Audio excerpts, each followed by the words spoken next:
Oh, hi. I was just meditating, listening to the sounds of the ocean from this app from my brainwaves that are being detected by the Muse headband. To find out more about it, check out choosemuse.com, code TOM. Thom Hartmann Program is brought to you in part by Superbeats. More information is available over at thomsbeats.com, THOMSBEETS.com, or by calling 800-568-9889. The new X chair, it's the X3, is just such a big upgrade from even the old X chair, which I think was one of the very best chairs, if not the best chair, office chair on the market. Check it out at xchairtom, THOM, xchairtom.com. Cameron Hughes travels the world looking for the finest wines and then bottles them in this lot way so that you can save an enormous amount of money. Last night, Louise and I had the 2015 Cabernet Sauvignon from Napa Valley. It was extraordinary. You can learn more at chwine.com/Tom.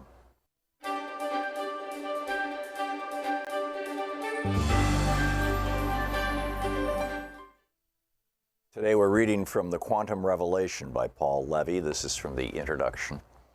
For the last few years, all I've wanted to do is read about quantum physics. I've been studying quantum physics on and off for decades, but I've never gone as far down the rabbit hole as I have this time. It feels like I've gone through the looking glass to the point of no return. The more I contemplate what quantum physics is telling us, the more my mind gets blown into phantasmal traces of non-existent subatomic particles. Studying quantum theory is like ingesting a mind-altering time-release psychedelic that keeps coming on with a greater intensity the more I wrap my mind around what this world-changing revolutionary theory is telling us about the nature of reality. Taking in what quantum physics is revealing to us about our universe is psycho-activating beyond belief, in that it activates the psyche, inspires the imagination, and synchronistically dissolves the boundary between mind and matter. To say that quantum physics is the greatest scientific discovery of all time is no exaggeration. Its profound revelations and implications cannot be overstated. We literally have to create a new form of language, not to mention a new way to think, to do it justice. In discovering the quantum, physics has indisputably encountered consciousness. There is simply no denying this fact. The highly respected mathematical physicist John von Neumann said as early as 1932 that consciousness exists in and has entered the equations of quantum mechanics, yet no one knows exactly where to find it. Quantum theory demands a radical revisioning of the role that consciousness plays in the deep structure and ongoing unfolding of reality. Quantum physics unequivocally points out that the study of the universe and the study of consciousness are inseparably linked, and that ultimate progress in the one will be impossible without progress in the other. The change that began with the discovery of the quantum reality wasn't solely a transformation of the worldview of science, but is potentially an expression of and vehicle for the evolutionary mutation of human consciousness itself. To create context for its discovery, at the beginning of the 20th century, the prevailing opinion among many physicists was that there was nothing new to be discovered in physics except for more precise measurements. A unique development in human history, the discovery of the quantum nature of our universe, has brought about a seismic, tectonic shift in the very foundation of physics and the roots of our scientific worldview. The change in the concept of reality emerging in quantum theory is not simply a continuation of the past, but rather a radical break with it. The gap between the new version of reality, the quantum reality reveals, and our old habitual ways of thinking about reality are wider than the abyss of the Grand Canyon, the two sides of which are at least on the same level. With the emergence of quantum physics, we are encountering an entirely new universe that is of a totally different order than the one we've been used to. Quantum physics heralds a change so momentous that it can, and already has, transformed the course of world history. The discovery of the quantum has inaugurated what Niels Bohr conceived of as the beginning of a new epoch. This great change is already underway, and yet there remains a long way to go for the full transformational impact of the discoveries of quantum physics to be assimilated by humanity, i.e., for its insights to transform the nature of the collective common sense of human beings. All great theories spend a long time gestating and being born. It can be dangerous to understand new things too quickly. We find ourselves in the role of midwives, helping to birth a quantum understanding of the world. What quantum physics is revealing to us is so radical, with implications so far-reaching, that to call it merely revolutionary would not do it justice. The conceptual revolution of quantum theory has literally turned physics on its head. What it is revealing about our universe is turning right side up what had been inverted and upside down regarding our understanding of the nature of reality. The advent of quantum physics can be thought of as a revolution in the realm of ideas. Quantum physics is introducing us to a radically new way of seeing, conceptualizing, and understanding that profoundly impacts human thinking, feeling, sensing, knowing, and being. As if the universe itself were giving us a cosmic physics lesson, what quantum physics is revealing to us requires a completely new way of picturing and thinking about the universe, our place in it, and as well as who we are. Quantum theory is teaching us that implicit in our very thinking are certain flaws and misperceptions that, unseen and taken for granted, unnecessarily constrain and limit our ability to apprehend the nature of nature, including our own. The founders of quantum physics, sometimes referred to as genius physicists, people like Max Planck, Albert Einstein, Niels Bohr, Werner Heisenberg, Wolfgang Pauli, and Erwin Schrödinger, famously argued that quantum physics is first and foremost a new way of thinking. Indeed, the most far-reaching impact of that uniquely 20th century mode of thought, quantum physics, will be found within the human mind. The discoveries of quantum physics require a novel response in us, which when our more fully understood and integrated will irrevocably change us, both individually and as a species, in the very core of our being. Regarding the implications of quantum physics, John Bell, one of the most important physicists of the latter half of the 20th century, is of the opinion that, quote, the new way of seeing things will involve an imaginative leap that will astonish us, end of quote. The book, The Quantum Revelation by Paul Levy. This is the Thom Hartmann Program. Greetings, my friends, patriots, lovers of democracy, truth, and justice, believers in peace, freedom, and the American way.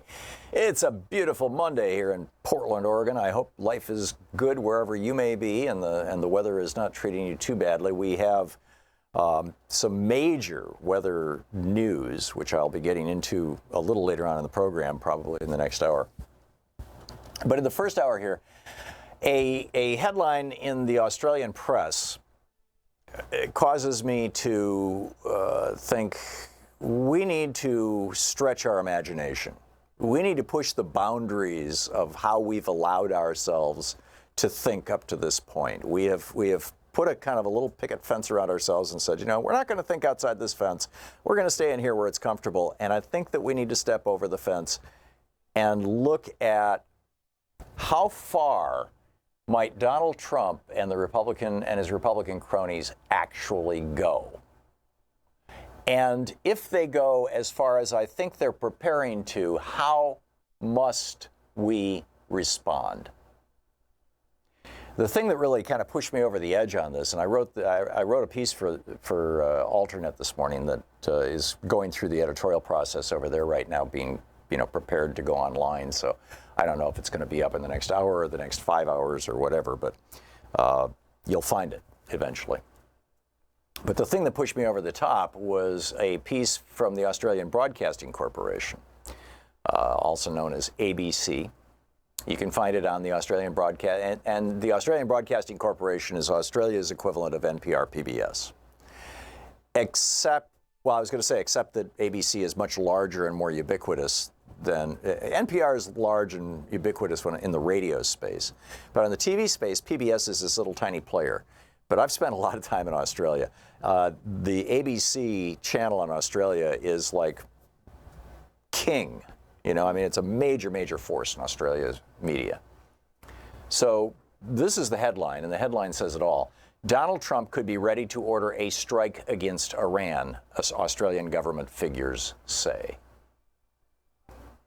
So Trump, according to Australia, according to some sources in Australia, is now actually preparing to strike Iran, like in the next month. In fact, here's the opening paragraph. Senior figures in the Turnbull government have told the ABC that they believe the United States is prepared to bomb Iran's nuclear facilities perhaps as early as next month, and that Australia is poised to help identify possible targets. End of quote. So I think it's time that we imagine all the different possibilities, and I'm just going to present a couple. I would love to hear from you what you think are some of the possibilities in this realm of what Donald Trump may be up to and the Republican Party. And, this is not the first time we've raised this question. How far might Trump go? Right?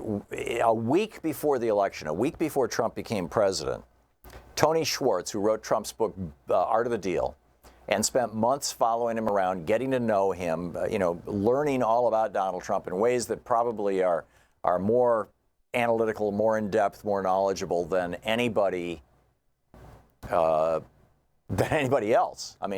Perhaps some of his members of his family are close enough to him that they can see these things, but they're not going to be talking about it. But Tony Schwartz, a week before the election, came right out and said that he thought that Donald Trump was going to do three things if he became president. This is Tony Schwartz before the election. He said if Donald Trump becomes president, number one, he's going to attack the free press. Those have been one of the defining characteristics of Trump's presidency. Number two, he'd compile an enemy list and begin getting revenge on those people he thinks has slighted him. That's already going on. The giant purges from government is throwing people into outer darkness and trashing them and their lives and all this kind of stuff. And number three, Tony Schwartz said that he thought that Donald Trump was going to declare martial law. if he became president in order to solidify his power. Schwartz told The Independent, the British newspaper, he said, when I said that, I got a lot of rolling of the eyes from people in the media and other people to whom I was making that case. I think today people really do begin to understand that this is a volatile man with very low self-control. So how would this happen? Well, Andrew Buncombe, the guy who interviewed Schwartz for The Independent back in October of 2016, he writes about his conversation with Schwartz, and he says, asked how Mr. Trump would go about undertaking such a drastic measure, martial law. Schwartz said many of Mr. Trump's supporters are police, members of the border guard force, and members of the right wing, the far right wing of the military and the police departments. This is enough to make you think that Charlottesville was just a dress rehearsal for the very fine people among the brown shirts, and that maybe our own version of Kristallnacht, where the crazies came out, the hard right, mostly young men with sticks and clubs came out and smashed the windows of Jewish-owned businesses and synagogues. And, that our very own homemade version of Kristallnacht, which I think was kicked off in Charlottesville, may not be far off. For example, consider this kind of thought experiment. In November, the Democrats win the House. Maybe the Senate too. Probably not, but maybe the Senate too. But in November, they win the House. And so now you've got a bunch of Republicans like Devin Nunes who, once the Republicans get control of the House and have the power of the subpoena, which is an incredibly awesome power, once the Democrats get control of the House in January, see, it's now November of 2018, let's imagine, they get control of the House in January, they're going to start investigating what the Republicans have been doing. And I believe that many of these Republicans, particularly Devin Nunes and his friends, have been actually committing crimes. And there's been no investigation of this because of the Republicans run the House. They won't issue subpoenas on this stuff. So what happens if right after the election, now keep in mind, Mueller is not going to issue an indictment or any more indictments that might have anything to do with Trump or his family beyond the middle, I think next week. Because there's this 90-day window that would run from the end of the first week of August to the first week of November. I believe that's 90 days. All of August, all of September, all of October. Yes, it's 90 days. The federal law says for 90 days, actually it may be policy, but whatever it is, but for 90 days before an election, you don't indict a candidate. You wait until after the election. So the day after the election, Trump, Don Jr., Jared, Devin Nunes, a bunch of Republicans, they're all indicted by Robert Mueller for obstruction of justice and other actual crimes. What does Trump do? What do the Republicans do? Well, first of all, Trump loves to create crises and then solve them himself. He did this with North Korea, he did it with Obamacare, he did it with DACA. It looks like he's doing it with Iran and with immigration. So what might the crisis be that Donald Trump would want? Well, keep in mind, the Constitution in Article 1, Section 8 explicitly gives Congress the power to put down insurrections. To quote the actual language in the Constitution is that Congress has the power to, quote, suppress insurrections.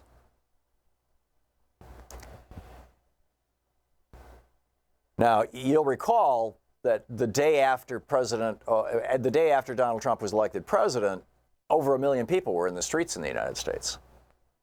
Trump might declare an equally large demonstration right after the election that coincides with all these arrests as an insurrection. And the Republicans still controlling Congress might vote to put down that insurrection, to give Trump that power, which, by the way, could include the power of suspending the election of 2020, in which Trump is up for re-election. Now, this is not some weird idea that nobody ever thought of. Back in 2004, during the Bush administration, leading up to the November elections in 2004, the Congressional Research Service, which is the arm of Congress that does investigations, was asked by a number of members of Congress if the president could suspend elections. And their answer was very straightforward. They said, while the executive branch does not currently have this power, it appears that Congress may be able to delegate this power to the executive branch by enacting a statute.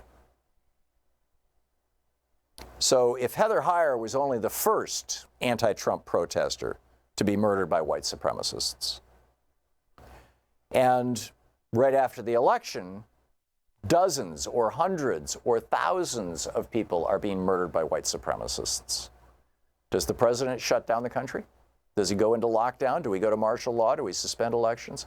See, this was the strategy that Tim McVeigh thought he was playing out. This is basically the storyline of this book, The Turner Diaries, that is well known among white supremacists. That this, in the Turner Diaries, they blow up a federal facility, sort of like the Oklahoma City building. And as a result of that, the president cracks down with gun control. He thought that Bill Clinton would do that. Tim McVeigh thought Bill Clinton would do that. And then all the good, well-armed white people come out of their houses and go out in the streets with their guns and start shooting people of color and Jews and kill them all. And so in the end, the triumphant white race, Protestant race, Christian race, let's say. I don't remember if they killed Catholics or not. But in the end, the triumphant white race rules America again, right? This is what Tim McVeigh thought, he was doing.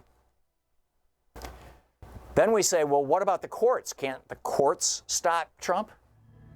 Well, actually, that's where the problem gets even much bigger. And I got to hit a break here, so I'll fill you in on the rest of that on the other side of the break, because this whole thing with the courts is where it really gets scary. So stick around. It's 17 and a half minutes past the hour. We'll be back with the rest of my question. What might Trump do? What do you think he might do? How should we respond? This is the Thom Hartmann Program. Right after this break. Stick around.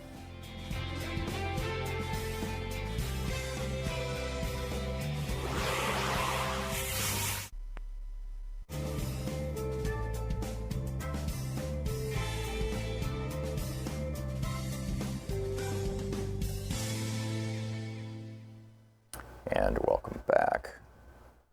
Morris in Long Beach, California. Hey, Morris, what's on your mind today?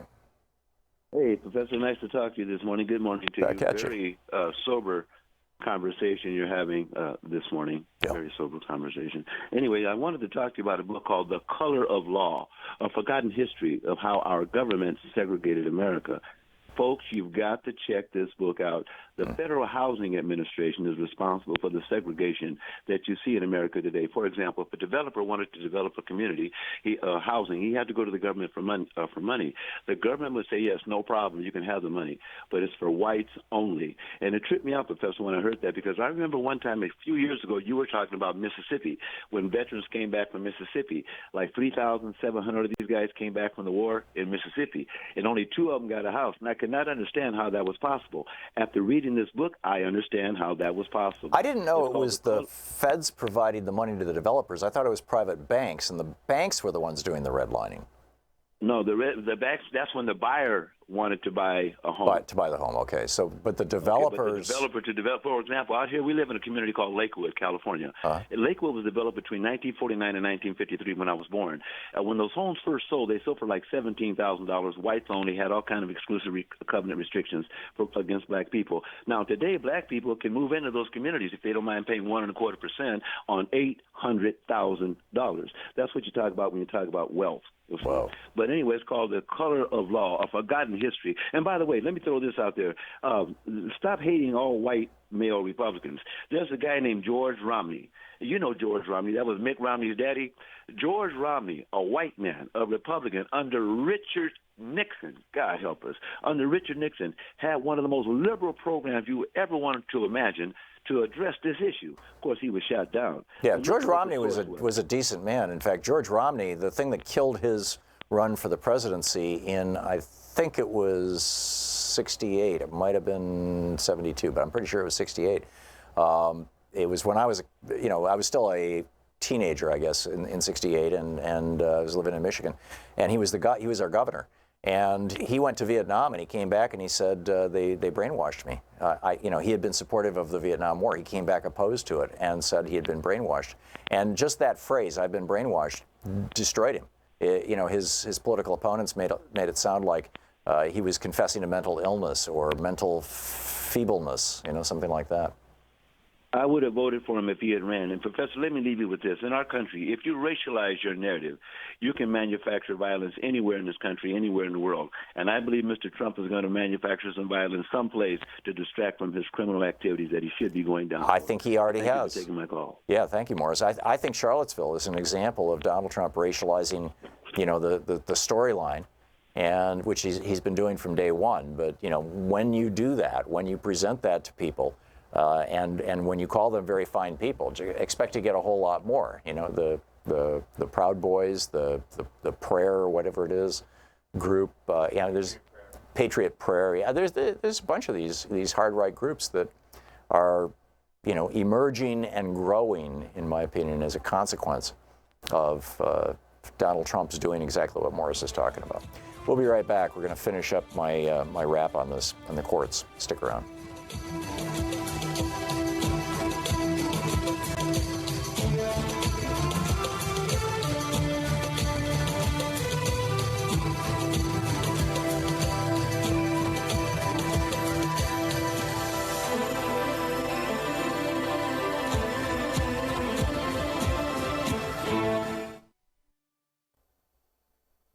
Oh, hi. I was just meditating, listening to the sounds of the ocean from this app, from my brainwaves that are being detected by the Muse headband. To find out more about it, check out choosemuse.com, code TOM. The Thom Hartmann Program is brought to you in part by Superbeats. More information is available over at tomsbeets.com, THOMSBEETS.com, or by calling 800-568-9889. The new X chair, it's the X3, is just such a big upgrade from even the old X chair, which I think was one of the very best chairs, if not the best chair, office chair on the market. Check it out at xchairtom, THOM, xchairtom.com. Cameron Hughes travels the world looking for the finest wines and then bottles them in this lot way so that you can save an enormous amount of money. Last night, Louise and I had the 2015 Cabernet Sauvignon from Napa Valley. It was extraordinary. You can learn more at chwine.com/Tom. Want to connect with the show online? You can find the Thom Hartmann Program on Facebook, Twitter, and Instagram.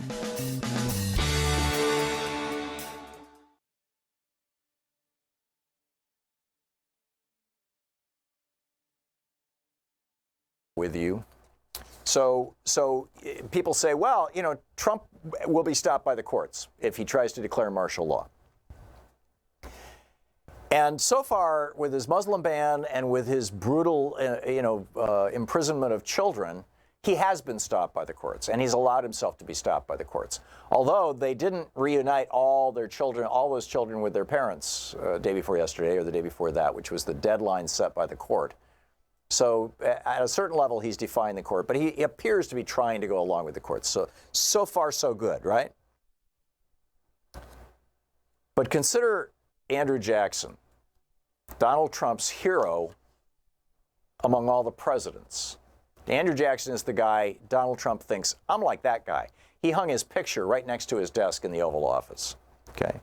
Andrew Jackson told the courts, including the Supreme Court, twice that he was going to ignore their orders. The first was in the case of the Second National Bank. Supreme Court said there's nothing unconstitutional about this bank. It should stay open. Congress, both the House and the Senate, passed legislation saying we support the bank.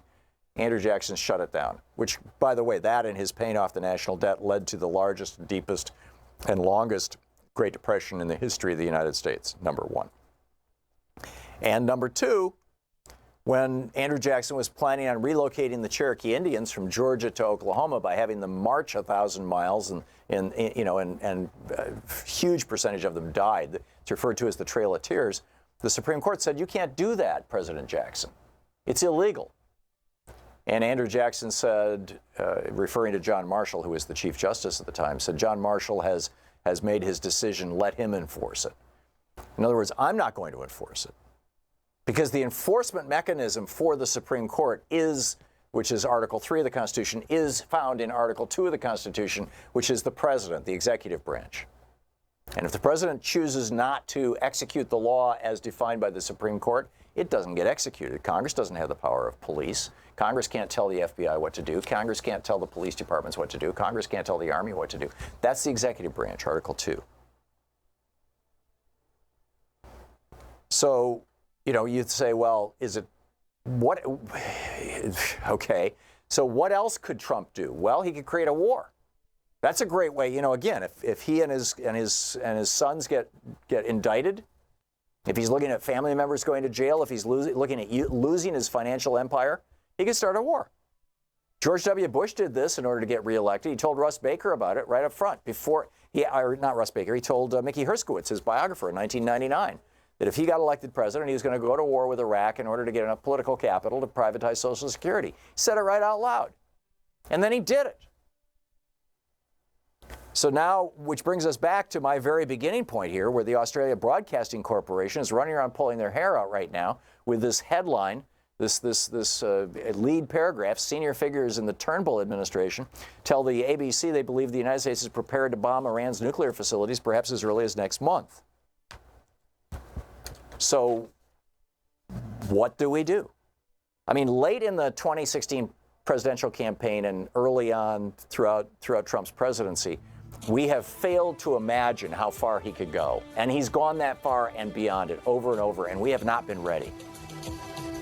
You know, there's an entire generation of Germans, Italians, and Spaniards who are aging into their twilight years right now, wishing they had had enough imagination in the early 1930s to know where Franco, Mussolini, and Hitler were going to go 6 years down the road. It's time for a conversation. What do we do? You're listening to the Thom Hartmann Program. Call 202-808-9925. We'll be back with your calls after this. It's coming up on 28 minutes past the hour.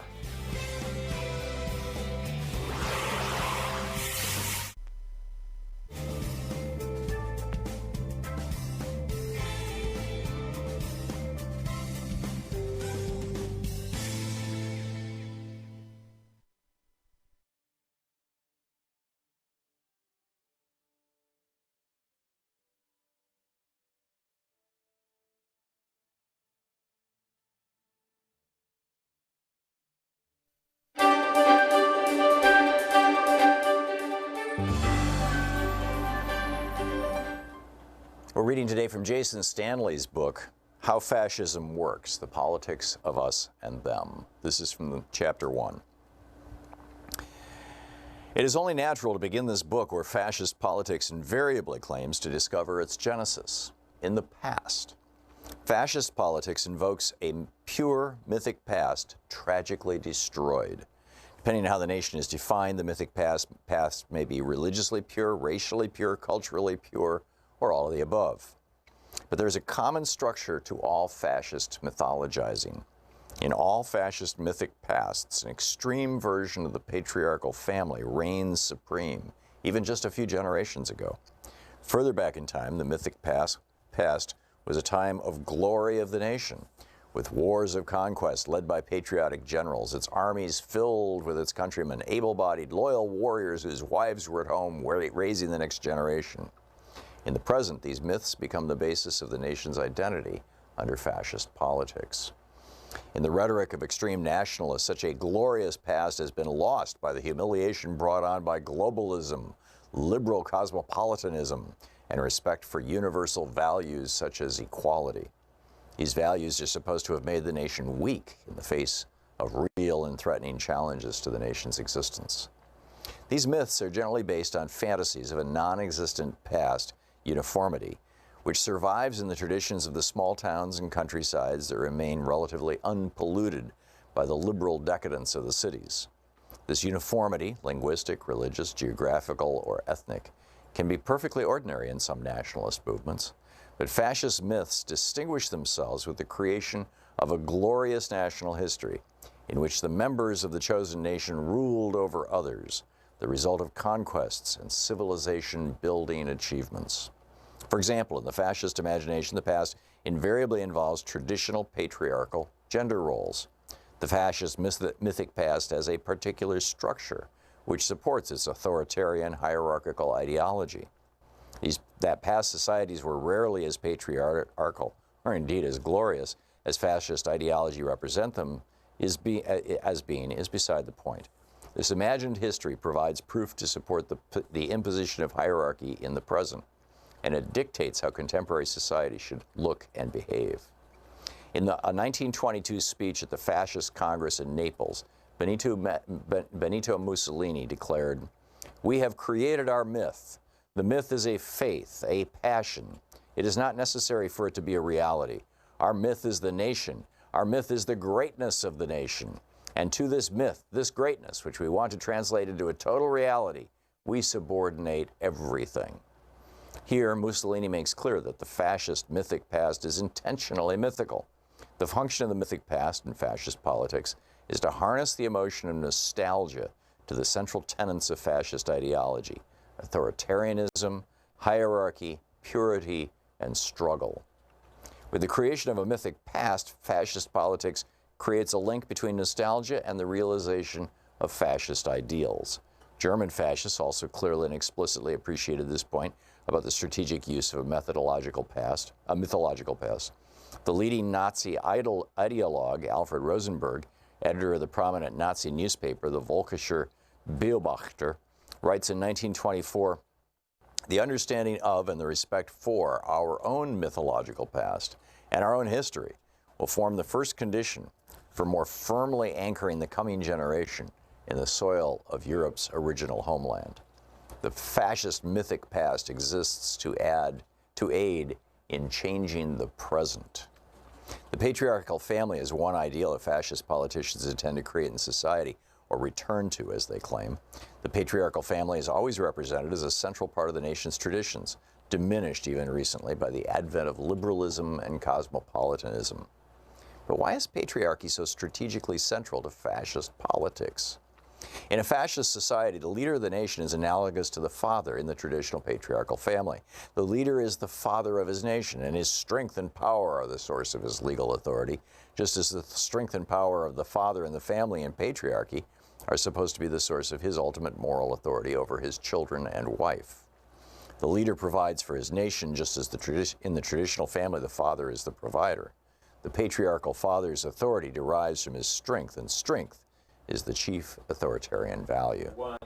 By representing the nation's past as one with a patriarchal family structure, fascist politics connects nostalgia to a central organizing hierarchical authoritarian structure, one that finds its purest representation in these norms. Gregor Strasser of the National Socialist Nazi was the National Socialist Nazi Reich propaganda chief in the 1920s before the post was taken over by Joseph Goebbels. According to Strasser, for a man, military service is the most profound and valuable form of participation. For the woman, it is motherhood. Paula Seiber, the acting head of the Association of German Women, in a 1933 document meant to reflect official National Socialist state policy on women, declares that to be a woman means to be a mother, means affirming that the whole conscious force of one's soul, the value of being a mother and making it a law of life, the highest calling is not just to bear children, but total devotion to her role. Thom Hartmann here with you, and Kyle in Albany, New York. Hey, Kyle, what's on your mind today? Well, hello there. I was just hoping that you're going to talk about your opening intro there, where you were talking about the white supremacists and everybody moving towards possible martial law. Yep, that's the topic. Okay, well, so this is just a personal anecdote, and I know those aren't great, but I do follow politics here in upstate New York. I'm in the Albany area. I'm a computer guy, and I had to hire a subcontractor to run some cables for us.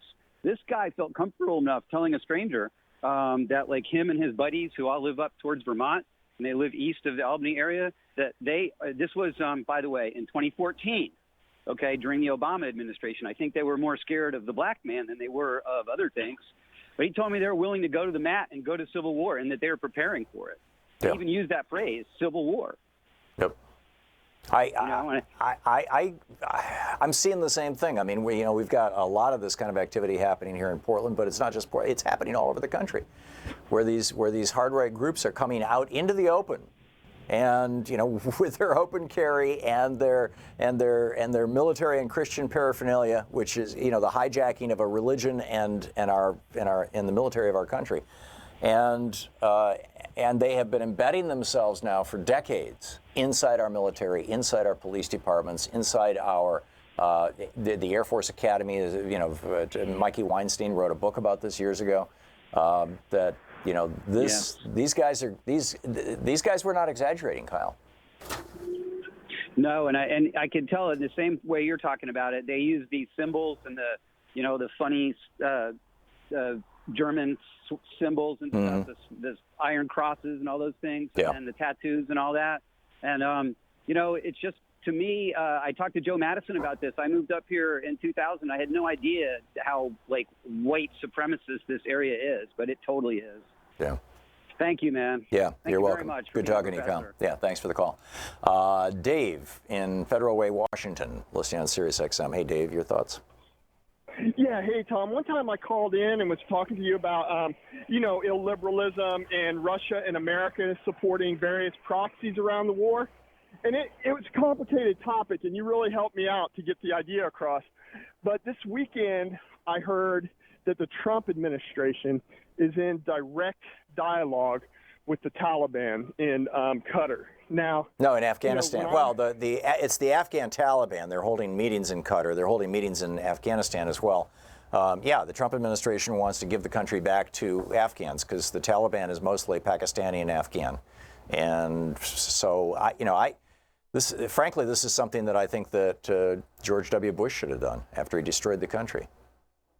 Yeah, but this is bilateral. Okay, when I was in Afghanistan, President Obama was in office, and we did communicate to the Taliban through the Afghan government. But my point is, the Taliban is extremely, illiberal to say the least. You know what I'm saying? It's a Pashtun hegemony. I know we fixate on the religious aspect, but really the Taliban is a Pashtun-centric, they're ethnocentric. They want Afghanistan for Pashtuns. Right. And the Trump administration is kind of the same. They want a white hegemony in America, the white power structure to remain.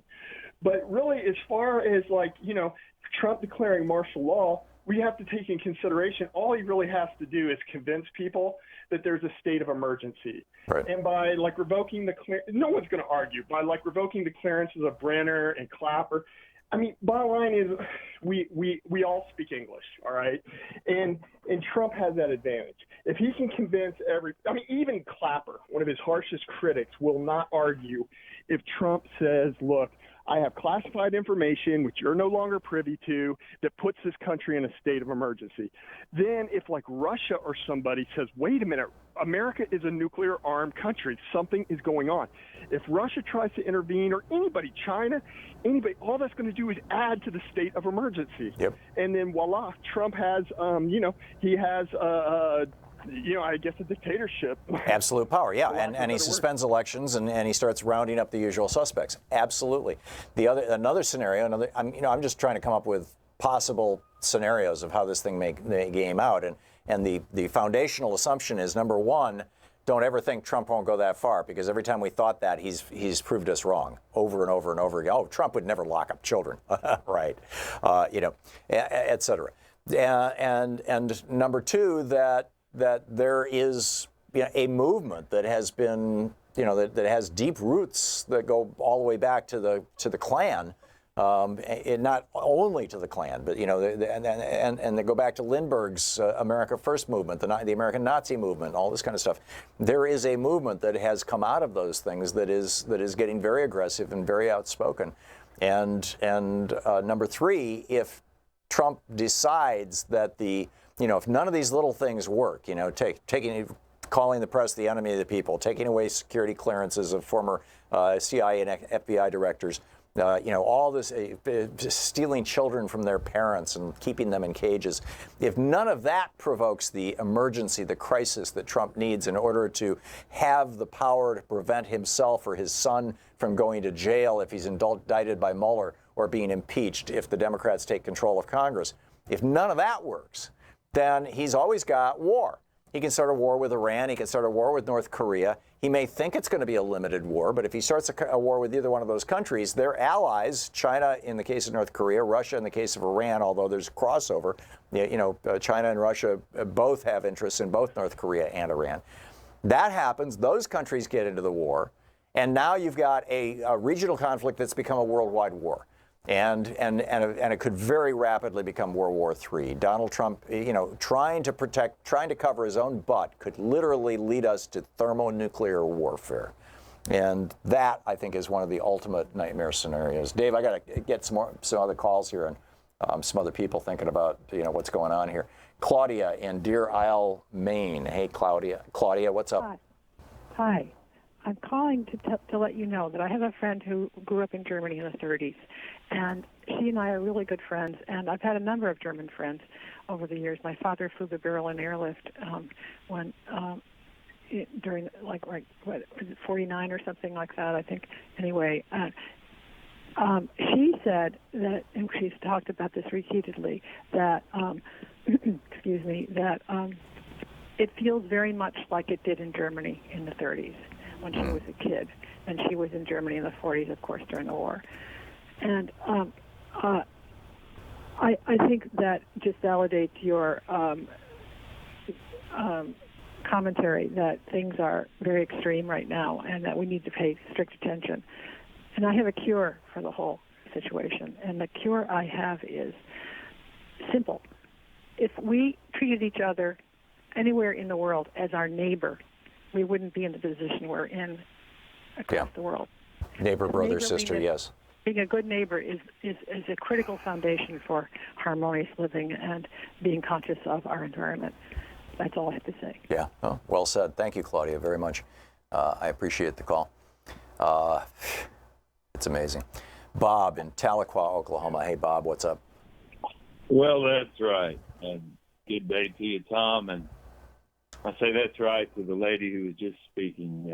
Be neighborly, generativity, sustainability. That's the future. That's the hope. All this trumping of the nation and therefore the country is bad news. Now, the reason I got on here, I was going to refer to your comment earlier about the Cherokees being moved out here. I live right where the Cherokee were moved to. Mm-hmm. Been studying this all my life. How else would that have happened? For instance, had the military done it, or had it not been done at all? Paint that picture. Yeah, I think the case was called McCullough v. Georgia, and but it'll be in my article when it comes out on Alternet. And Bob, thanks for the call. And I don't know. Andrew Jackson, the case actually turned on a guy from Vermont who was living with a Cherokee, and the Supreme Court ordered Jackson not to relocate this guy. Technically that was it. But Jackson laughed at them anyway and said, to the Army, you will execute my order. And the Army marched all those Cherokee all the way to Oklahoma, and many of them died on the path. And Andrew Jackson said, Chief Justice John Marshall's made his decision, let him enforce it. I'm going to tell the Army to do what I want the Army to do, and that's what he did. And Donald Trump could do the same thing. And by the way, who is Donald Trump's hero? Andrew Jackson. We shouldn't be shocked by this. Rick in Lexington, Kentucky. Hey, Rick, what's up? Mr. Hartman, thanks for taking my call. What my question is at what point in time are we going to just step back and say, when is white people going to take responsibility for white people? Yeah. My bottom line is that white society runs this country. At what point is religious leaders, the media, going to turn and look at white people and say, look, the bottom line is y'all did this. Y'all support Trump. Y'all elected Barack Obama. Y'all did this. When are we going to be okay with being Americans, living with other people, everybody paying their fair share, living in a society where we can all get along instead of white privilege? Yeah. What you're defining, Rick, is in the language of linguists is the difference in the family models. George Lakoff talks about this at length. That conservatives think that families and countries should be run along the strict father model, where you've got a strict father figure at the top who is an authoritarian, and you've got the compliant children at the bottom, and the wife, who are also authoritarians, but they're authoritarian followers rather than leaders. But if you put another group of people below them, they will become authoritarian, dictators essentially to those people, and so you create underclasses to be available to them. That's the Republican view of how society should be organized. The Democratic view is the nurturing family, which is we're all in this together, we all come together, we work together. No. We're not going to break it down like that. We're going to break it down like we're Americans. The bottom line is either you want to be an American or you don't. Yeah. Either you want to live in a country where there's freedom for everybody, what I think is just as important as what you think, or we're not. But see, there's 20% of the population, Rick, that's saying, okay, not. Okay. So what do we do? Then we need to give them 2 states and let them go live in those 2 states, because that's not America. And the more that white people stand around and justify this and break it into all of these categories, I'm tired of Republican and Democrat. The bottom line is we're Americans. And the moment that white people want to decide that they want to be Americans, then we can take care of some of this problem. I completely agree with you, Rick. I don't think, though, that creating 2 states where the white supremacists can have their own nation is anything that's actually going to happen. No, not white supremacists. White people. Well, when is white society going to make up their mind that it's not important to have white privilege? Oh, I can live in a country where that's a whole different conversation, and that's the problem. The biggest challenge there, Rick, is that probably 95% of white people in the United States don't know what white privilege is. Come on, Tom. No, I'm serious. They know that they've got power, but they don't know how they got that power. They don't know what it means. They just do not understand. And it's one of the reasons why I talk about it a lot on this program, because I'm talking to the white people in my audience trying to say, wake up, you've got this thing, and here's how you got it. You got it through us killing people for 500 years, first Native Americans, then people from Africa. This is. Go ahead. Tom, I'm just tired of listening to the news, and everybody that's in control of the news is making up different names for white people. Yeah. It's Trump base. It's Republican. Yeah. I got it. Rick, I got to run. Thanks for the call. We'll be right back. You're listening to Thom Hartmann. Visit thomhartmann.com for audio and video archives. See, when the revolution comes, as it were, and this, I'm using the language of the white supremacists, it's going to be real clear.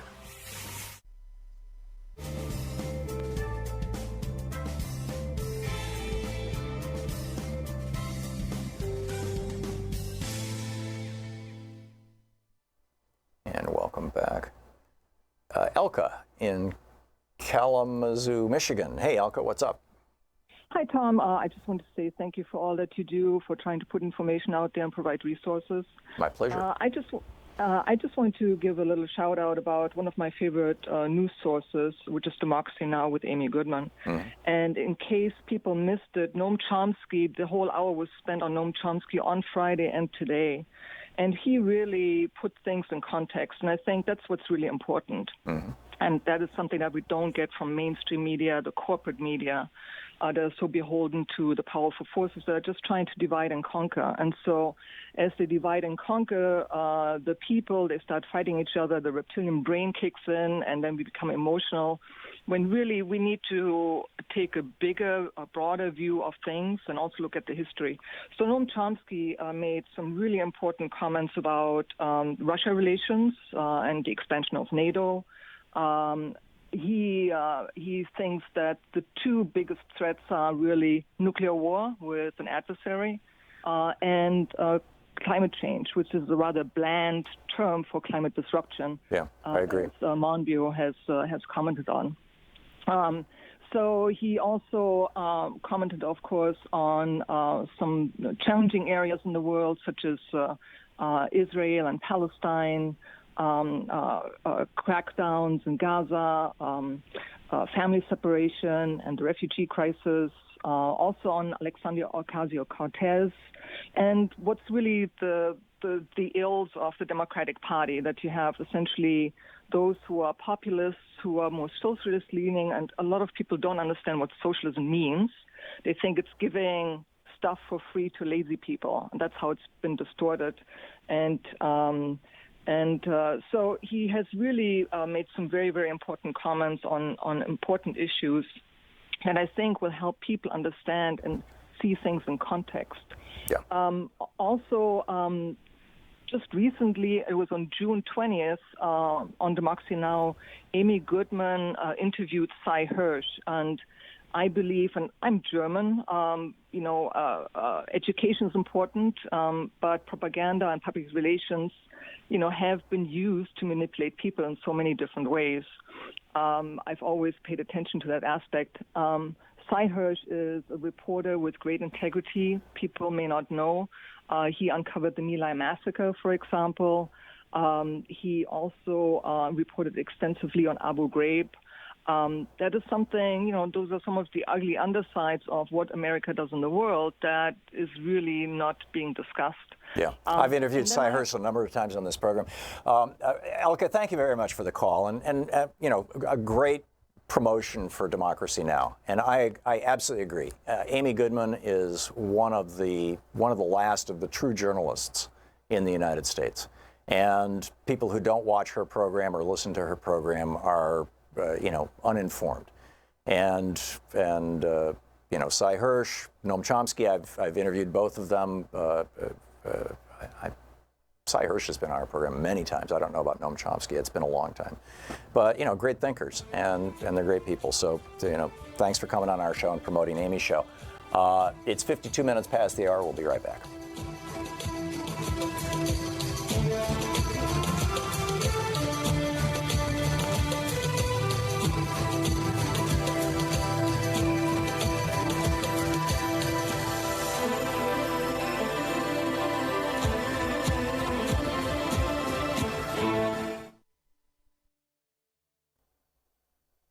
Oh, hi. I was just meditating, listening to the sounds of the ocean from this app, from my brainwaves that are being detected by the Muse headband. To find out more about it, check out choosemuse.com, code TOM. Thom Hartmann Program is brought to you in part by Superbeats. More information is available over at tomsbeats.com, THOMSBEETS.com, or by calling 800-568-9889. The new X chair, it's the X3, is just such a big upgrade from even the old X chair, which I think was one of the very best chairs, if not the best chair, office chair on the market. Check it out at xchairtom, THOM, xchairtom.com. Cameron Hughes travels the world looking for the finest wines and then bottles them in this lot way so that you can save an enormous amount of money. Last night, Louise and I had the 2015 Cabernet Sauvignon from Napa Valley. It was extraordinary. You can learn more at chwine.com/Tom. Want to connect with the show online? You can find the Thom Hartmann Program on Facebook, Twitter, and Instagram.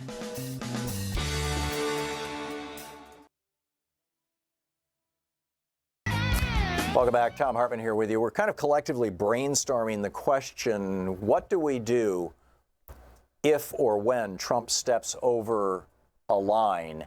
And frankly, where is that line? At what point do we say, okay, that's it, we're all in the streets? Or what? I mean, what is the appropriate response? Michael in Springfield, Missouri. Hey, Michael, what's up? Hi. Well, first off, I'd like to thank you for taking my call. And I'll also say that I'm 14, but I'd like to think of myself as a little bit of an educated kid. But I have a question for you, and that is, I think that Trump's actions have kind of emboldened white supremacists or white supremacy around the nation, and what are we going to do about it? Yeah.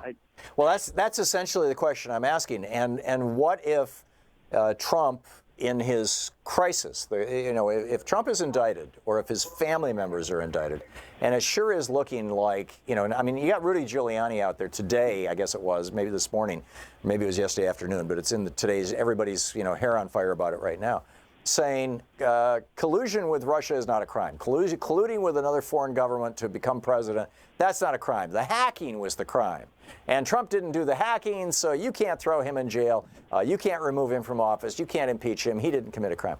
I mean, this is this is massive changing of the goalposts. So what's coming down the road here, Michael, is a crisis for Donald Trump. He's going to, and Giuliani knows it. Trump is going to be indicted. They're trying to get the public behind Trump. They're shouting out to the white supremacists and whatnot, to their base, trying to get them ready for when the time is to be in the streets and to be active.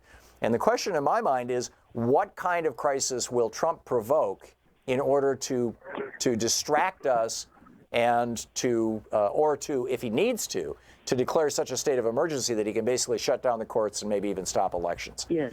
And I think that, starting a war is one great way to do it. Starting a domestic disturbance is another. Tim McVeigh tried to do this. He thought that Bill Clinton was going to overreact when he blew up the Oklahoma City federal building, and that was going to spark a race war. I mean, that literally is what Tim McVeigh thought. And there are Trump followers who think that. I don't know what the crisis is going to be that Trump is going to use to try and wiggle out of this, but everything he's done as president and everything he did in his business career tells me that when he gets caught, he's going to need a crisis, and we better be ready. Yeah. So, Michael, you're asking the question. You're asking the right question. I don't know the answer, and that's where I'm tossing it out for conversation. What do you think is the best answer? How do you think that we should be responding to this? Is being in the streets pretty much the only thing? Is showing up to vote in November going to be enough? I mean, obviously, it's very, very important. What should we do? You're listening to Thom Hartmann.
Oh, hi.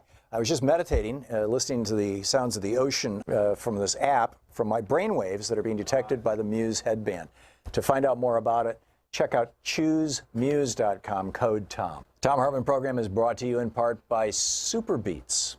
More information is available over at tomsbeats.com, THOMSBEETS.com, or by calling 800-568-9889. The new X chair, it's the X3, is just such a big upgrade from even the old X chair, which I think was one of the very best chairs, if not the best chair, office chair on the market. Check it out at xchairtom, T-H-O-M, xchairtom.com. Cameron Hughes travels the world looking for the finest wines and then bottles them in this lot way so that you can save an enormous amount of money. Last night, Louise and I had the 2015 Cabernet Sauvignon from Napa Valley. It was extraordinary. You can learn more at chwine.com/Tom.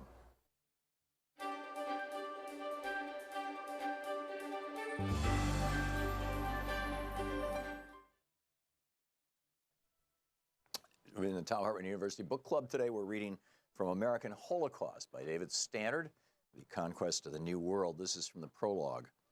Just 21 years after Columbus's first landing in the Caribbean, the vastly populous island that the explorer had renamed Hispaniola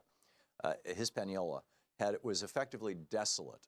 Nearly 8 million people, those Columbus chose to call Indians, had been killed by violence, disease, and despair. It took a little longer, about the span of a single human generation, but what happened on Hispaniola was the equivalent of more than 50 Hiroshimas, and Hispaniola was only the beginning. Within no more than a handful of generations following their first encounters with Europeans, the vast majority of the Western Hemisphere's native peoples had been exterminated. The pace and magnitude of their obliteration varied from place to place and from time to time, but for years, now historical demographers have been uncovering in region upon region post-Columbia depopulation rates of between 90 and 98%, with such regularity that an overall decline of 95% in Native American population has become a working rule of thumb. What this means is that, on average, for every 20 natives alive at the moment of European contact, when the lands of the Americans teemed with numerous tens of millions of people, only one stood in their place when the bloodbath was over.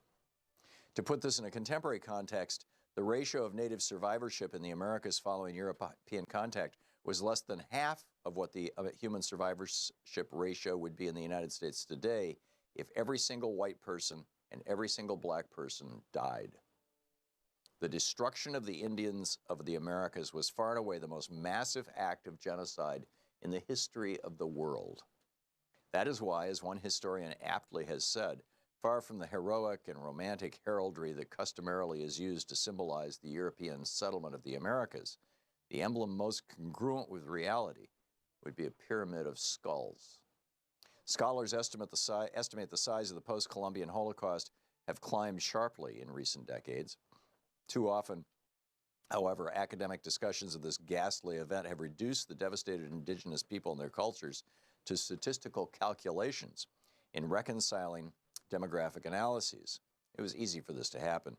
From the very beginning, merely taking the account of so mammoth a cataclysm seemed an impossible task. Wrote one Spanish adventurer who arrived in the New World only 2 decades after Columbus's first landing, and who himself openly reveled in the torrent of native blood.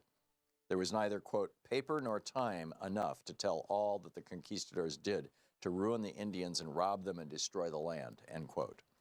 As a result, the very effort to describe the disaster's overwhelming magnitude has tended to obliterate both the writer's and the reader's sense of its truly horrific human element.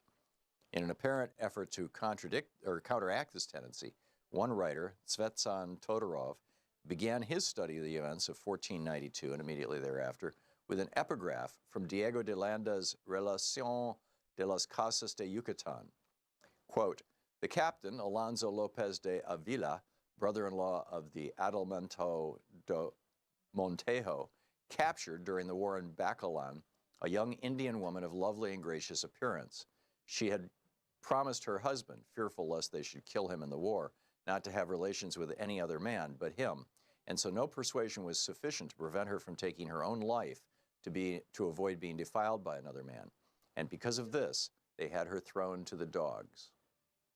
Toborov then dedicates his book to the memory of a Mayan woman devoured by dogs.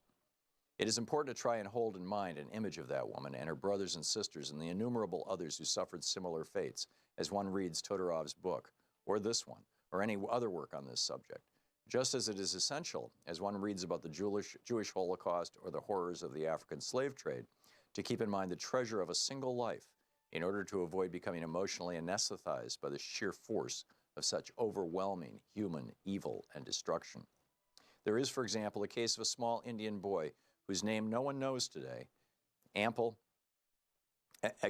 whose unmarked skeletal remains are hopelessly intermingled with those of hundreds of anonymous others in a mass grave on the American plains, but a boy who once played on the banks of a quiet creek in eastern Colorado, until the morning in 1864, when the American soldiers came. Then, as one of the cavalrymen later told it, while his compatriots were slaughtering and mutilating the bodies of all the women and all of the children they could catch, he spotted the boy trying to flee. Quote, There was one child, probably 3 years old, just big enough to walk through the sand. The Indians had gone ahead, and this little child was behind, following after them. The little fellow was perfectly naked, traveling on the sand. I saw one man get off his horse at a distance of about 75 yards and drop his rifle and fire, but he missed the child. Another man came up and said, "Let me try the son of a bitch. I can hit him." He got down off his horse, kneeled down, and fired at the little child, but he missed him too. A third man came up and made a similar remark and fired, and the little fellow dropped.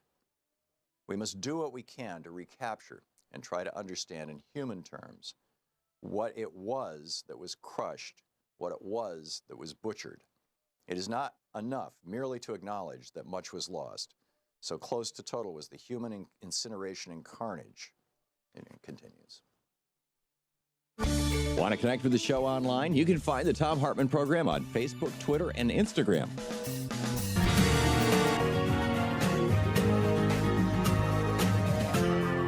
This is the Thom Hartmann Program. So, welcome back. So I'm asking the question, what do we do? At every stage along the way, we've said, oh, Trump would never do that. And then he's done it. And there hasn't been a systemic response.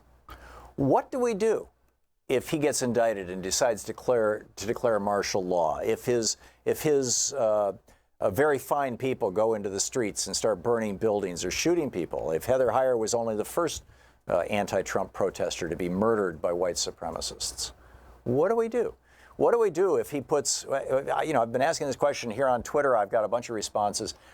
Sandy D says, I think you should stress on a regular basis the idea you brought up of a dual impeachment of Trump and Pence, not just singular Trump. Thank you. Mig says, don't count on the Republicans to stand up to the corrupt president. They'll be silently next to him, unconditionally protecting their white privilege status. Otherwise, they have nothing. Epona's Muse says, wait for Kavanaugh to be seated, then expect Herr Trump's declaration to be president for life. There's no longer any doubt that that is where he is going now that he owns SCOTUS, the Supreme Court. Martial law will ensue to prevent Americans from protesting this. Let's ask somebody who's lived through it. Dr. Henry Oster was a child in 1933 when he and his family were taken off to out of the Lodz ghetto and taken to Birkenau, the extermination camp, and to a firing squad in Auschwitz, and then ultimately to Buchenwald, where he was finally liberated as a young man. The only survivor of the city of Cologne, as I recall, we would say Cologne, Germany, the only survivor of that city, of the 2011 Jews who were uprooted from that city in 1941. He wrote a book about this called The Kindness of the Hangman. Even in Hell There Is Hope. Henry Oster, Dr. Henry Oster is his name. The website is thekindnessofthehangman.com. Dr. Oster, welcome back to the program. Well, thank you for having me back, Tom. It's a real privilege. Is this question that I'm asking, in your opinion, having lived through the rise of Nazism in Germany, am I off the wall here? Have I gone too far? Am I being an alarmist, number one? And, well, let's start with that. No, first of all, you're not an alarmist because you're only repeating what history has shown repeatedly. There is a slight disagreement that I have with you, that you cannot forget we are America and we are Americans. We cannot compare ourselves to the German Nazis or the German population at that time, which was in full agreement with very, very few exceptions and very little opposition or resistance, primarily because they were inclined to agree with Hitler, and among other things because they were so intimidated by the threat of concentration camp and ultimate annihilation. And I'm not talking about Jews now, but I'm talking about the German citizen. Right. I am very optimistic. You mentioned about Trump's possibilities of martial law or declaration. He is not supported by the majority. He lost the majority. We have the peculiarity of an electoral college.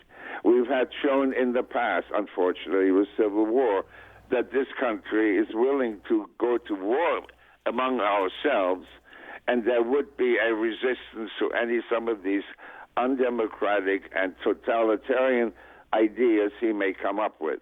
Right now, he's threatening to shut down the government unless he gets his way with the wall or immigration. That kind of totalitarian ideas are being proposed. In most cases, of course, he chickens out and backs out. But the threat is still there. If you look at the American population, which is not pure as the Germans consider themselves racially and ideologically, we used to be called a melting pot. I consider our population more like a salad bowl. We do not lose our individuality ethnically, religiously, even politically. We're just like in a salad bowl, tossed together. But if something comes along that is not in our American way of life, we will have ways to make things not occur the way a president wants it. The unfortunate thing is that he has his own political party support, which only currently is in the majority in the Senate, and not going to have his way the way he ideally wants it. He has to abide by the reasoning of our government. So I do not feel threatened as you might be. The only thing is, unfortunately, I may be wrong. Oh, ouch. What does so basically what you're saying is that your faith in the institutions of this country is that, and the people of this country, is that both are more resilient than the German people were back in the 30s, and therefore there would, if Trump goes total wackadoodle, there will be pushback that will be successful. Is that essentially what you're saying? I don't think he would be successful. I would hate to see the idea of a martial law, and with everybody in this country gun-toting, who knows what kind of resistance and violence that may produce. Anything like this, I do not believe this country will ultimately stand for. Now, how to get rid of this president by normal, legal, illegal ways is another matter that some people might take into hand, and you might really have a violence that we do not anticipate and hopefully never see. Oh, yeah. I do admire this country in one way. We did get rid of a president who violated his office and responsibility and allowed Nixon to resign and live normally and even in some ways gradually a little bit more respectfully. I do not believe this country will violently overthrow a government. I'm also convinced, as we have seen in some cases, that some of his commands and some of his, I guess their commands were not fulfilled by those responsible. The military has its own way of evaluating irrational commands. For example, they're not responding to his order on trans people in the military. Well, I believe if he were, as he threatened, to push the bigger button that North Korea has, I don't think that the electricity would have gone through. There are guidelines, safeties that control the impulses and sometimes the command of the president. So in order for a president to use war as a political instrument, the way George W. Bush did with Iraq, Bush in 99, before he was even elected president, told his biographer, Mickey Herskowitz, that if he became president, he was going to invade Iraq because the number one way to be seen as a successful president was to exercise your power as commander-in-chief during time of war. And that war in Iraq would be large enough and long enough, unlike his father's. He said, my dad wasted all his political capital by only having his war 100 days long. He said, if I have that war, that war, or maybe it was 100 hours, whatever it was a short period of time, that if I have that war, it's going to be so successful that I'll be able to privatize Social Security, which he tried to do in 2005 after he was reelected. He gave a big speech. He said, I have political capital. So he lied us into a war for political purposes, Bush. But in order to do that, he had to get the entire Republican Party and then the media from Fox News to the New York Times all convinced that Iraq represented a threat to the United States and had weapons of mass destruction. All lies, but he had to convince us all first. Are you suggesting that if Trump tries to go to war in Iran to get out of his own problems, to distract us from his problems, that he has not yet done that sales pitch, that the American people aren't with him on that, and that he would have to? I don't think that his own government will be or his own party will be entirely for that. Iran is not just some third world country like we like to make it out to be. We will be intimidated not to allow some of these things Trump has in mind to be fulfilled. Bush, for example, I was convinced, tried to be, with his limited capabilities, he wanted to be better than his daddy. And he said, if daddy chickened out because Bush Sr. said, we will not occupy Baghdad, because if you occupy a capital, you're responsible for the whole country. We were not interested in the country. We were interested in Saddam Hussein not to succeed like Hitler did in Europe, that Hussein would not succeed in the Middle East. And, of course, you had the coalition and many other countries agree with it.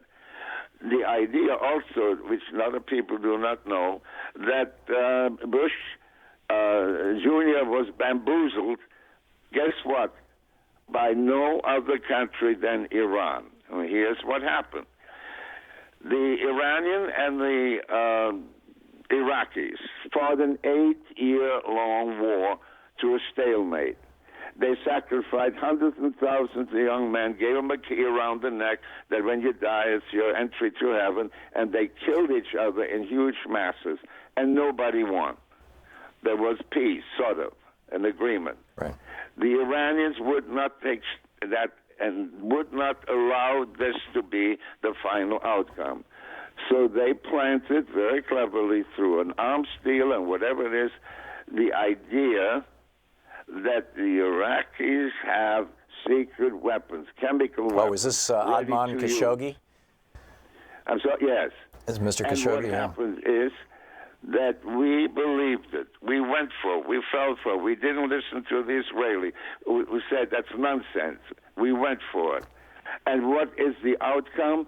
Iran is laughing up their sleeve. We, America, got rid of Saddam Hussein, which the Iranians could not do in 8 long years. Yeah. It was a victory for Iran by the action of an ignorant, an innocent perhaps, president, by the misleading and misplaced information of chemical weapons. How the hell would anyone come with a truck and make a threat? Yeah. How would you I have got it. missiles reach us? Dr. Oster, we're hitting the break here. We're out of time. Dr. Henry Oster, his book is The Kindness of the Hangman. Even in hell there is hope. And thank you for the optimistic perspective. It's great talking with you, sir. Okay, thank you. Thank you very much.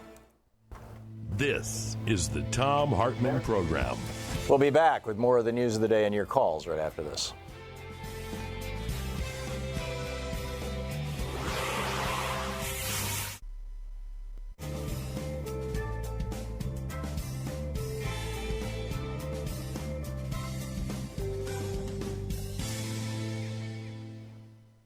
And welcome back.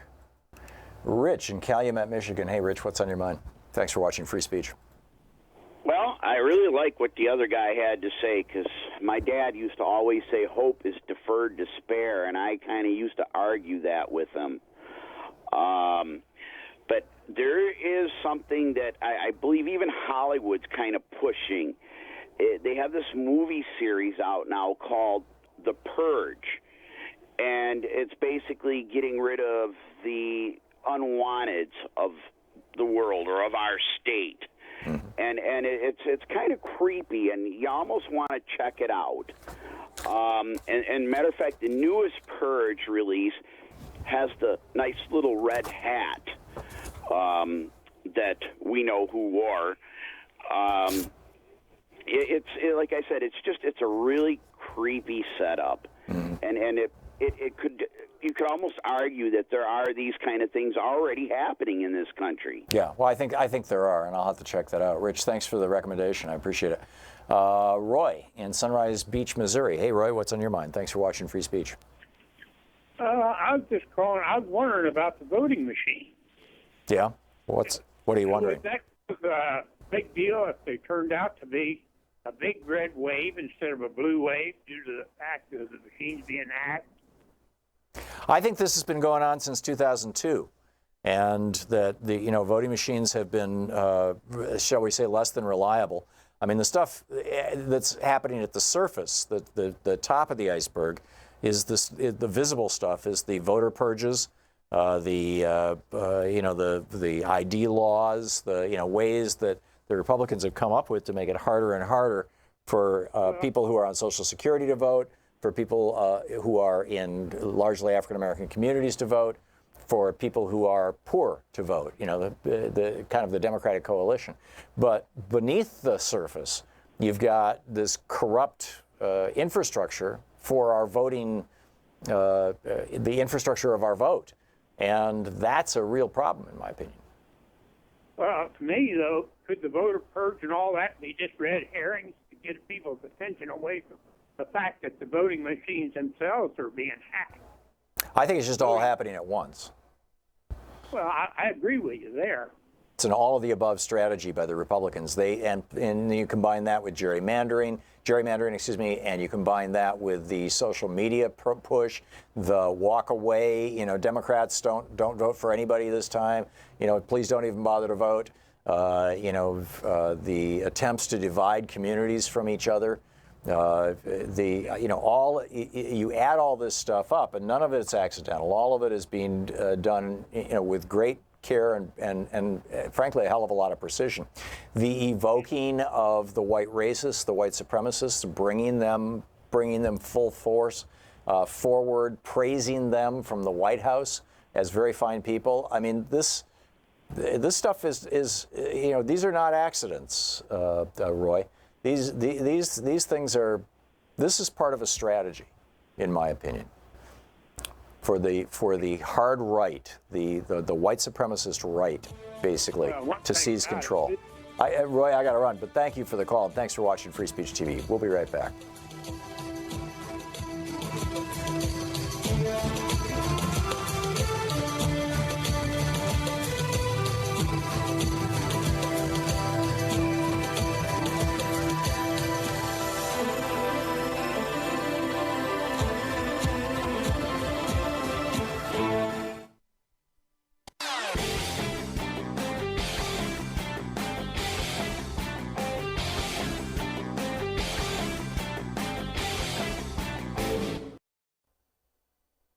Oh, hi. I was just meditating, listening to the sounds of the ocean from this app, from my brainwaves that are being detected by the Muse headband.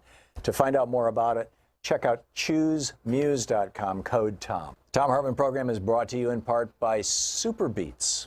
More information is available over at tomsbeets.com, THOMSBEETS.com, or by calling 800-568-9889. The new X chair, it's the X3, is just such a big upgrade from even the old X chair, which I think was one of the very best chairs, if not the best chair, office chair on the market. Check it out at xchairtom, THOM, xchairtom.com. Cameron Hughes travels the world looking for the finest wines and then bottles them in this lot way so that you can save an enormous amount of money.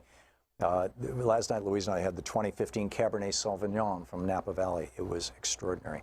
You can learn more at chwine.com/Tom. Want to connect with the show online? You can find the Thom Hartmann Program on Facebook, Welcome Twitter, back. and Instagram. Boy, we've got so many pieces to this conversation. Talking to Henry Oster, that was refreshing. America's resilient. We're not as crazy as the Germans were. I hope so. Laura in Santa Rosa, California. Hey, Laura, what's up? Hey, how are you? I'm well. We've had some great conversations over time. I'm the one that called in and asked if the Republican Party is the fifth column, and it looks like they turned out to be. For a good chunk of them, yeah. Yeah, I've been coming up with the answer to your original question.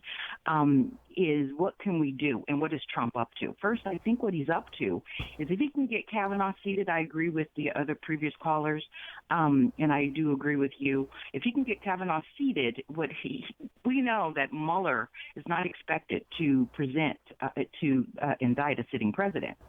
Right. So what Trump wants to do is he wants to create havoc by creating a war, do the martial law. That's even if we protest. Remember, mass protests, he could justify that.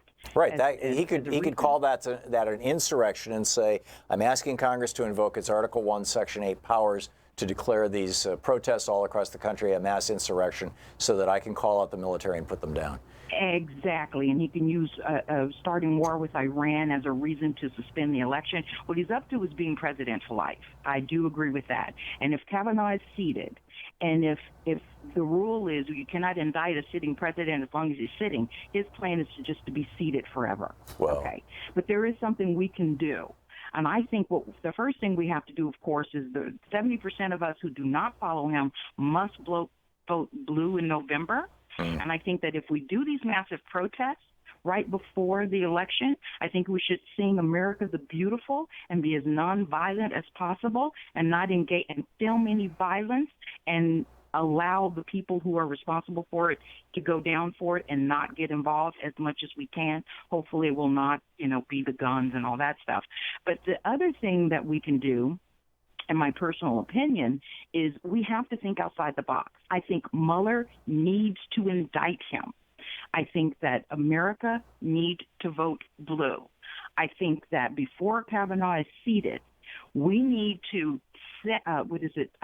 censor the congressional body that has been acting out, like the Nunes and all these people. There's Article 1, Section 9 of the Constitution. Right? Yeah. Say Congress is, and there's so many articles.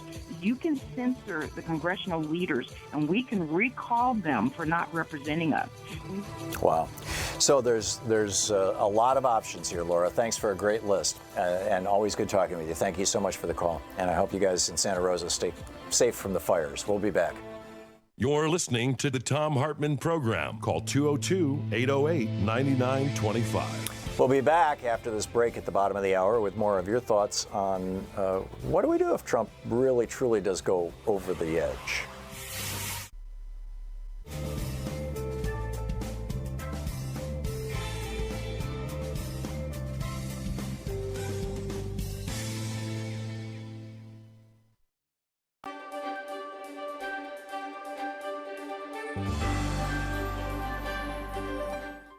It's the Thom Hartmann University Book Club. Today we're reading from The Undercommons, Fugitive Planning and Black Study by Stefano Harney and Fred Moten. This is from the introduction. It starts with love, exchange, fellowship. It ends as it begins, in motion, in between various modes of being and belonging, and on the way to new economies of giving, taking, being with and for. And it ends with a ride in a Buick Skylark on a way to another place altogether. Surprising, perhaps, after we have engaged dispossession, debt, dislocation, and violence, but not surprising when you have understood that the projects of fugitive planning and black study are mostly about reaching out to find connection. They are about making common cause with the brokenness of being, a brokenness, I would venture to say, that is also blackness, that remains blackness, and will, despite all, remain broken, because this book is not a prescription for repair. If we do not seek to fix what has been broken, then what? How do we resolve to live with brokenness, with being broke, which is also what Moten and Harney called debt? Well, given that debt is sometimes a history of giving, at other times a history of taking, at all times a history of capitalism, and given that debt also signifies a promise of ownership but never delivers on that promise, we have to understand that debt is something that cannot be paid off. Debt, as Harney puts it, presumes a kind of individualized realization to a naturalized economy that is predicated upon exploitation. Can we have, he asks, another sense of what is owed that does not presume a nexus of activities like recognition and acknowledgement, payment and gratitude? Can debt become a principle of elaboration? Moten thinks links Moten links economic debt to the brokenness of being in the interview with Stefan Shukatis, who he acknowledges that some debts should be paid and that much is owed, especially to black people, by white people. And yet he says, I also know that it is, that what it is that is supposed to be repaired is irreparable. It can't be repaired. The only thing we can do is tear this stuff down completely and build something new, end of quote. The undercommons do not come to pay their debts, to repair what has been broken, to fix what has been undone. If you want to know what the undercommons wants, what Moten and Harney want, what black people, indigenous people, queers, and poor people want, what we, the we who cohabit in the space of the undercommons want, it is this. We cannot be satisfied with the recognition and acknowledgement generated by the very system that denies A, that anything was ever broken, and B, that we deserve to be the broken part. So we refuse to ask for recognition, and instead we want to take apart, dismantle, tear down that structure right now. That right now limits our ability to find each other, to see beyond it, and to access the places that we know live outside its walls. We cannot say what new structures will replace the ones we live with yet, because once we have torn stuff down, we will inevitably see more and see differently and feel a new sense of wanting and being and becoming. What we want after the break will be different from what we think we want before the break, and both are necessarily different from the desires that issue from being in the dark. Let's come at this by another path. In the melancholic and visionary 2009 film version of Maurice Sendak's Where the Wild Things Are, 1963, Max, the small seeker who leaves his room, his home, his family to find the world beyond, finds a world of lost and lonely beasts, and they promptly make him their king. Max is the first king the wild things have had, whom they did not eat, and who did not, in turn, try to eat them. And the beasts are the first grown things that Max has met, who want his opinion, his judgment, and his rule. Max's power is that he is small while they are big. He promises the beasts that he has no plans to eat them, and that this is more than anyone has ever promised them. He promises them that he will find ways through and around and will slip through the cracks and re-crack the cracks if they fill up. He promises to keep sadness at bay and to make the world with the wild creatures that roared their terrible roars and gnashed their terrible teeth and rolled their terrible eyes and showed their terrible claws. That Max fails to make the wild things happy or to save them or to make the world with them is less important than the fact that he found them and he recognized in them the end of something and potentially the path to an alternative in his world, or an alternative to his world, excuse me. The wild things were not the utopian creatures of fairy tales. They were the rejected and lost subjects of the world Max had left behind. And because he shuttles between the Oedipal land where his mother rules and the ruined world of the wild, he knows the parameters of the real. He sees what is included and what is left out. And he is now able to set sail for another place, a place that is neither the home he left nor the home to which he wants to return. Moten and Harney want to gesture to another place, a wild place that is not simply the leftover space that limbs real and regulated zones of polite society. Rather, it is a wild place that continuously produces its own unregulated wilderness. The zone we enter through Moten and Harney is ongoing and exists in the present, and as Harney puts it, some kind of demand is already being enacted, fulfilled in the call itself. While describing the riots of London in 2011, Harney suggests that the riots and insurrections do not separate out the request, the demand, and the call. Rather, they enact the one in the other. The book is The Undercommons, Fugitive Planning and Black Study. Want to connect with the show online? You can find the Thom Hartmann Program on Facebook, Twitter, and Instagram.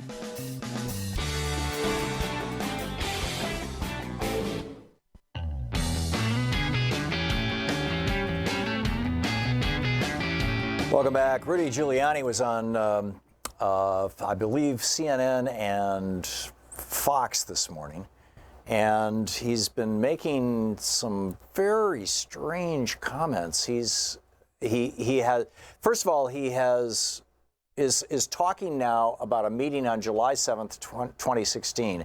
July 7th was the day that that night, Trump gave a speech in which he said, pretty soon we're going to have some real dirt on Hillary Clinton.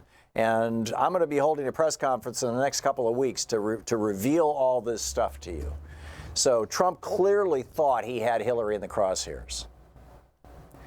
And earlier that day, apparently, there was a meeting with John Jr., Jared Kushner, Paul Manafort, and Rick Gates, who, by the way, is now flipped, to plan for the meeting the following week with the Russians in Trump Tower, with Mrs. Velisitskaya and whatever, you know, all these people.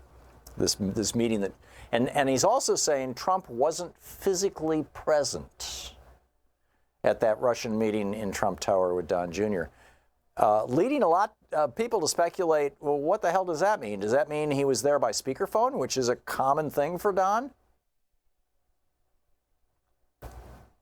As Giuliani's stories are shifting and rapidly, I think it's starting to tell us something about, you know, what's going on. Paul in Woodinville, Washington. Hey, Paul, what's on your mind today? Well, Tom, I'm sorry, your screener was confused with me, but I started out by saying this. Tom, I totally disagree with you when you say that every step along the way we thought Trump wouldn't do this and Trump wouldn't do that, and he's done it. No, Tom. Every step along the way, everything that Trump has done, we knew he was going to do before he was installed as president, before the election. In fact, Tom, we've known that Donald Trump is a jerk for 40 years. Yeah, but my point is I don't think we thought he would get away with it. Well, we thought the courts would restrain him on the Muslim ban. Well, they sort of have. We thought the courts would restrain him on separating asylum-seeking mothers from their children's. They sort of have. Tom, we are such a free country that we can allow ourselves to have a complete jerk as president. That's how free we are. Yeah. And here's the thing, is that I don't know. First of all, my question was, what do you do once you get in the streets? And the second thing is, as I said to your screener, and the second thing is, what would you have me do? Every representative I have, from the most local, from my city council, my school board, to my state representative, state senator, my governor, our U.S. representatives and senators, are Democrats. There's nothing else I can do. I don't want chaos in my streets. I don't want marches in my streets. For what purpose? I've done everything I can do. So I would propose to you this way.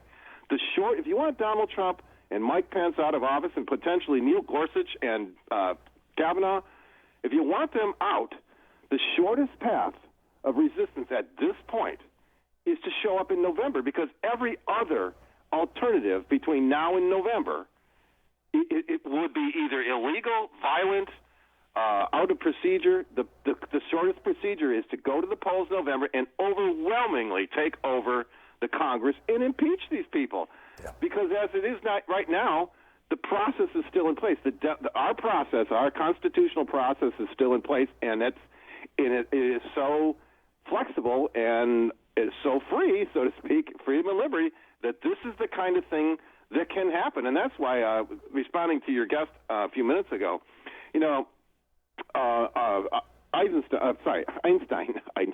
Albert Einstein had a friend who came to be a U.S. citizen back in the 50s, and the night before his citizenship hearing, he said to Einstein, he was a scientist from Switzerland, he said, I don't know about this Constitution of yours. It seems to me there are ways that a despot could take control. And Einstein just said, don't bring that up at your hearing tomorrow. Right. So the idea is, it's all in our hands. If we want to have a jerk, a despot, we're free enough to vote one in. Or those of us, if we don't care enough, like Democrats didn't seem to care enough, didn't really know that, he can't be that bad. And here's the other thing, Tom. Let me ask you one last question. Well, hang on just a second, Paul. Before you move on. No, Paul, stop for a second. Before you continue on to another topic, your basic premise is, we're so free we can even have a jerk as a president. What if that's not what happened? What if the exit polls in Michigan, Wisconsin, Ohio, Indiana, Kentucky, Tennessee, there's a bunch of these that are being published right now, that all show that Hillary Clinton won 2, 3, 4, in some cases as much as 5 or 6 points from the exit polls. And the election results coming out of the election machines were almost mirror images in many of those states, indicating. Right. I've heard that before. Indicating in all probability you had vote tampering. And what if we actually didn't elect a jerk as president? Well, as we know, even with all that, Hillary Clinton came out with 2.8 million more votes in the popular vote. That's true. But I would respond Al Gore to that got a in half the same way million that extra a votes football too. coach might say, you lost the game by 3 points, and the coach would say, we should have never been in that position. 70 million people came out to vote for Barack Obama. And I'm telling you, if 5 million more people had showed up in 2016 as they did in 2008, this kind of tampering would not been so easy. We have to show up in overwhelming numbers. And my question, last question, I'm sorry, I'm going long, is that, okay, I understand the rift between Hillary and Bernie, but what was our excuse for not taking over the Senate, at least in 2016? That was our chance. We could have. That was when the Republicans were defending in the Senate. Yeah. We didn't show up for that either. That has nothing to do with Hillary and Bernie. Yep. No, I don't think Hillary and Bernie have anything to do, I don't think that has anything to do with anything here in this context. But yeah, okay. So your point basically is that we, that it's our fault. Get out and vote. I mean, it's complaining after the fact, being outraged after the fact is something that Democrats like to do. And I would really like to. You know what? Here's the other thing.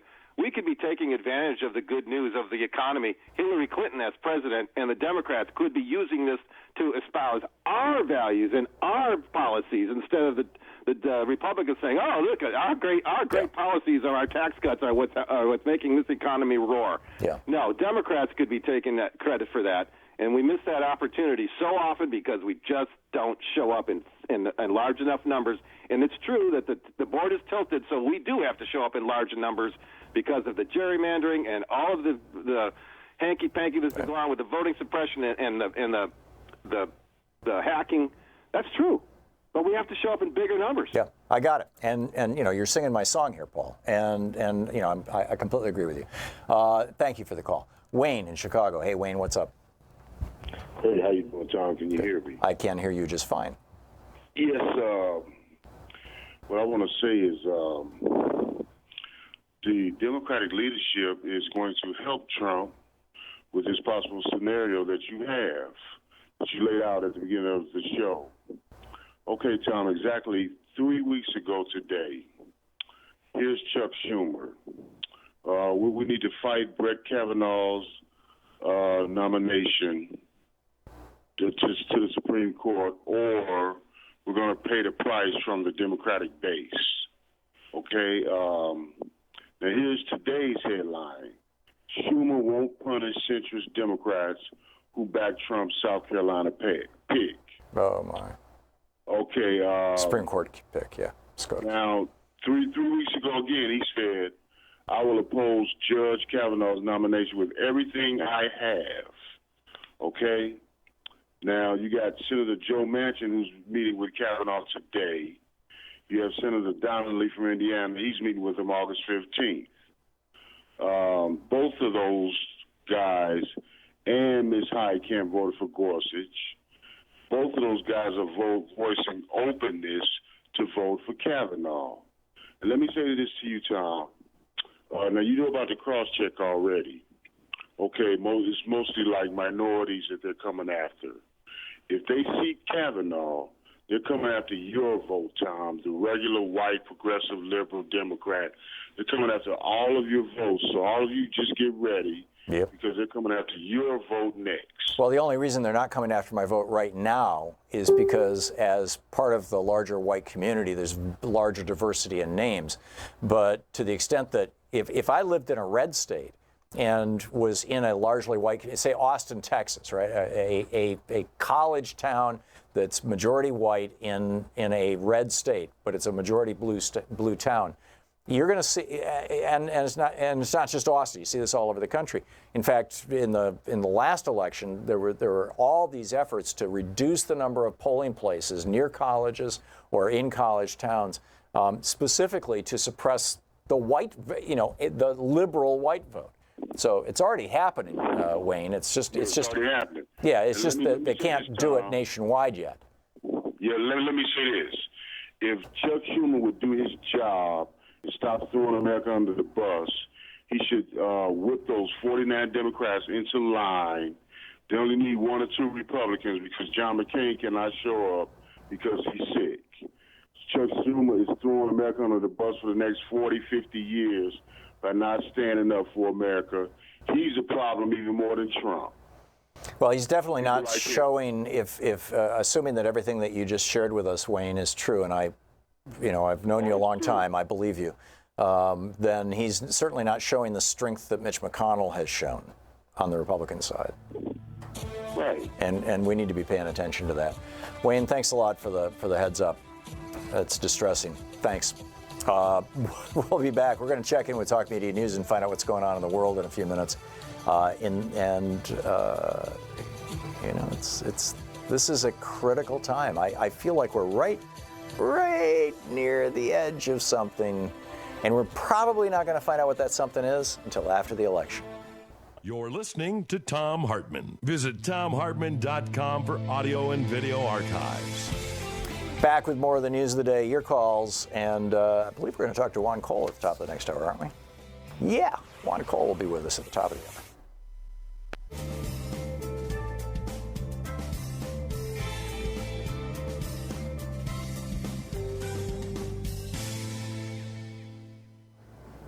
And welcome back. Gary in Lexington, Kentucky, watching us on YouTube. Hey, Gary, what's up? Hi, Tom. I appreciate it for taking my call. Sure. Before I get into what I called about as quickly as I can, Giuliani, in my opinion, is something he wants us to be afraid, just like Trump. Sure.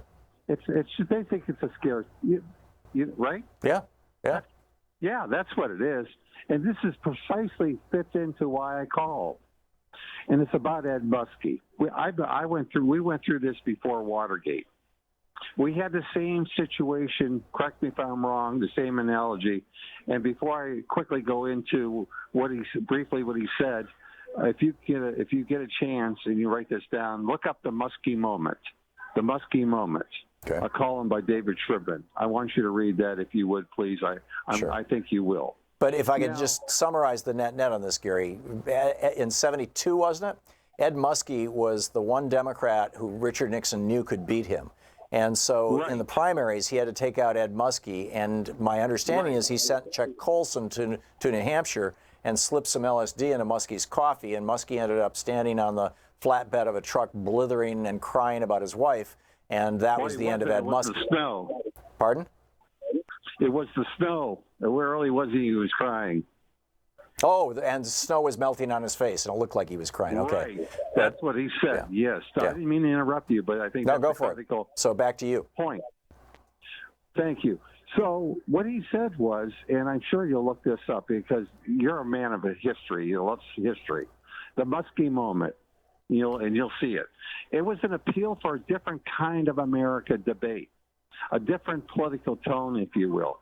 Trump, it's so ironic to me. Trump says so much about how great we want America great again. Well, America cannot realize that, Ed Muskie said, that possibility if we are afraid, like Giuliani suggests, or if we are consumed with our energy and hostility and accusation, like so many of the Trump people do. He said this, we can work to restore a sense of shared purpose and of great enterprise. And toward the end of his remarks, Ed Muskie, my political hero, summarized his appeal for a new political tone. We cannot realize, like I said, our sense of possibility if we are afraid or if we consume our energies in hostility and accusation. I think that's what's going on today again. I think so too. I think that's a really good analysis, Gary.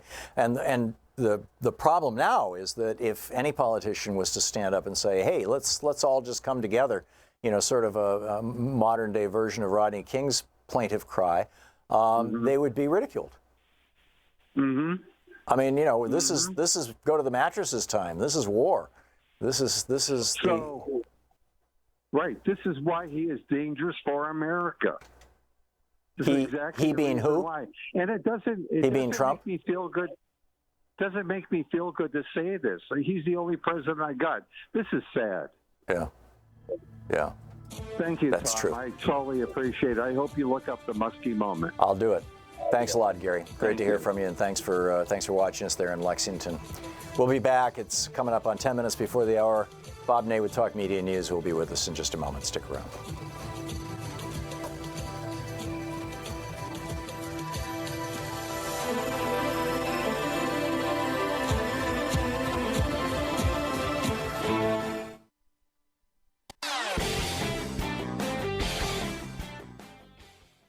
Oh, hi. I was just meditating, listening to the sounds of the ocean from this app from my brainwaves that are being detected by the Muse headband. To find out more about it, check out choosemuse.com, code TOM. Thom Hartmann Program is brought to you in part by Super Beats.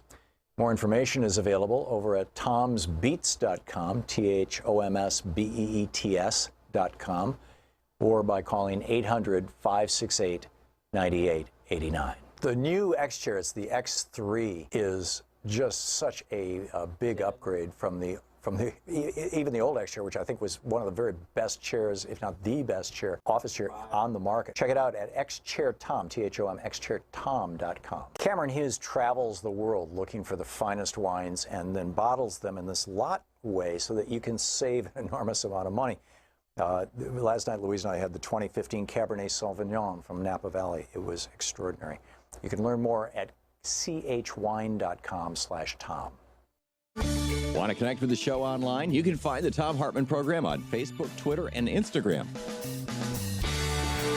Okay, let's check in with TalkMediaNews.com and find out what's going on in the world today. On the line with us, this report actually is underwritten by GoatsForTheOldGoat.com and Loving What You Do, Ellen Ratner's new book. On the line with us is the author of Sideswiped, Bob Ney. Congressman, welcome back to the program.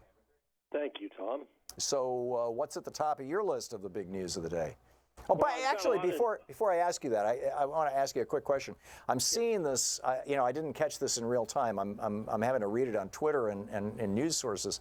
Apparently, Rudy Giuliani is trying to move the goalposts. He's saying, number one, that complicity or collusion with a foreign government is not in and of itself a crime, and number two, that Trump wasn't physically in that meeting, which suggests to me that he was there by speakerphone. What do you know about this stuff? Well, he moved the goalpost, and what he is saying is that basically they will be meeting with Mueller if new conditions are set. And basically, he's shed light when these new conditions are set, and one of them is that, the Justice Department sort of has an admission that collusion is not a crime, and Giuliani actually says he can't find collusion as a crime in the code, in the United States, revised code. And Justice has clearly said that collusion is a crime. So he's trying to basically get them to an admission as a new criteria that collusion is not a crime. Wow. Now, if you what if he's right? What if one of the John Paul Stevens' dissent in Citizens United in October 2010, his dissent says that if this decision stands, then Tokyo Rose, who is the propaganda woman from Japan out of World War II, who was telling our troops to surrender and everything will be fine. Then Tokyo Rose would be able to participate in the American electoral process. Correct. And apparently the decision has stood, and apparently foreign governments, we all know Israel's been doing it forever with AIPAC and whatnot, but that seems more benign, that's just a political action group. But, another government coming in and saying, we're going to indirectly fund you through the NRA, we're going to launder our money, or our oligarchs are going to make you have, is it illegal, or is it perfectly legal under Citizens United? Well, that ruling, how it went and what it did, and So we don't know the answer to that question, then, Bob, is what you're saying, right? Yeah. Right. The Justice Department is saying that collusion is a crime. They have said that. Right. But yes, if you take the theory that collusion is not a crime, then many people, we can name espionage, people that have been jailed over the years. Then, therefore, why were they jailed? Well, if you're talking about like the Rosenbergs, it was giving away the bomb. That wasn't collusion to get somebody elected. That was giving away state secrets. Right. But that's the goalpost that Giuliani wants now. And then if you look at what's going on, they are building this up for the recent tweet yesterday, Tom, that this was a rage over something that Cohen said, or Lanny Davis has said about Cohen on a news report. And the president went into this rage, and then he did these tweets about Mueller and crooked Hillary, et cetera, et cetera. Then, of course, he revealed the off-the-record meeting with the New York Times. He did that in the tweet. And Now he's talking about shutting the government down for the border wall. Now, I don't believe that this was all rage yesterday. I think if you look at this whole deal, they are so weak that the president is trying to all at once set a complete bomb of issues out there: the border wall, shutting the government down, Mueller, crooked Hillary, the New York Times, the fake news, everything all at one time. By the way, I just received a phone call live from a rally with Vice President Mike Pence. I have a person in that rally, and they just called me, and they said that the vice president, who's in here for Troy Balderson, who is a candidate in a district that normally would be Republican, and I don't know what's going to happen in the district, but the way they're running this campaign, the vice president just said, bow your heads and get on your knees for Troy Balderson. Now, that's not necessarily normal campaign rhetoric. There is a fear, and if you look at the report that came out recently, I don't know if you had a chance to look at the analysis that was done by Cohn with the New York Times, Nate Cohn, of the New York Times. I've not. If you look at that analysis, it's fascinating because the districts that are across the United States, now these are 60 districts, right, where they could be in play for the control of the House. The electorate in those 60 districts, Tom, are 70% white, whereas the United States is overall 70% white. And the electorate in those 60 districts are 65% suburban, whereas the United States overall is 55% suburban. And then in those 60 districts, they boast about 31% college graduates, and on statistically. But in short, if you look at what he's saying, because these are potentially lean Democrat seats now, that means that there has to be a new strategy, and that means that the Republicans have to be in fear. And I think this is all, forced, planned, and concentrated with these tweets, mixing the entire ballgame up and throwing the issues out there. I think there's a fear. Fascinating stuff. Bob Ney, Congressman, thanks so much for being with us. Thank you. Good talking with you.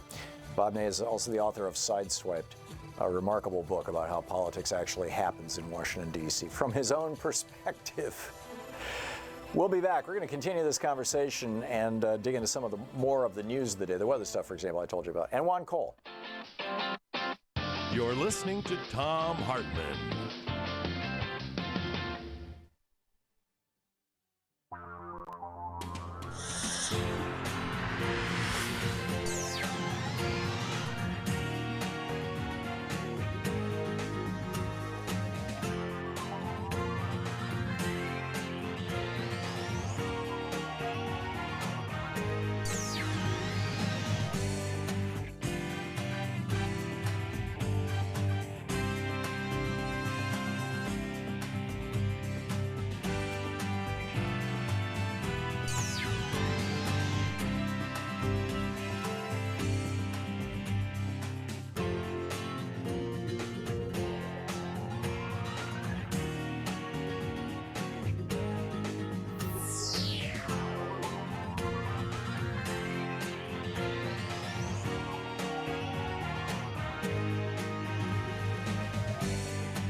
Oh, hi. I was just meditating, listening to the sounds of the ocean from this app, from my brainwaves that are being detected by the Muse headband. To find out more about it, check out choosemuse.com, code TOM. Thom Hartmann Program is brought to you in part by Superbeats. More information is available over at tomsbeets.com, THOMSBEETS.com, or by calling 800-568-9889. The new X chair, it's the X3, is just such a big upgrade from even the old X chair, which I think was one of the very best chairs, if not the best chair, office chair on the market. Check it out at xchairtom, T-H-O-M, xchairtom.com. Cameron Hughes travels the world looking for the finest wines and then bottles them in this lot way so that you can save an enormous amount of money. Last night, Louise and I had the 2015 Cabernet Sauvignon from Napa Valley. It was extraordinary. You can learn more at chwine.com/Tom.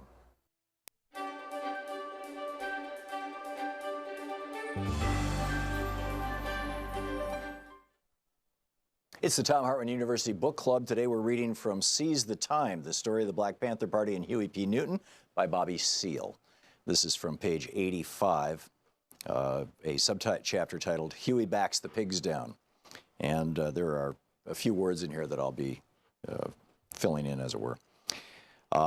They're walking, he says, one day as we were walking out of the office, I guess we'd been there about a month or so, a pig passed by. He saw us coming out of the office with shotguns and pistols on our sides.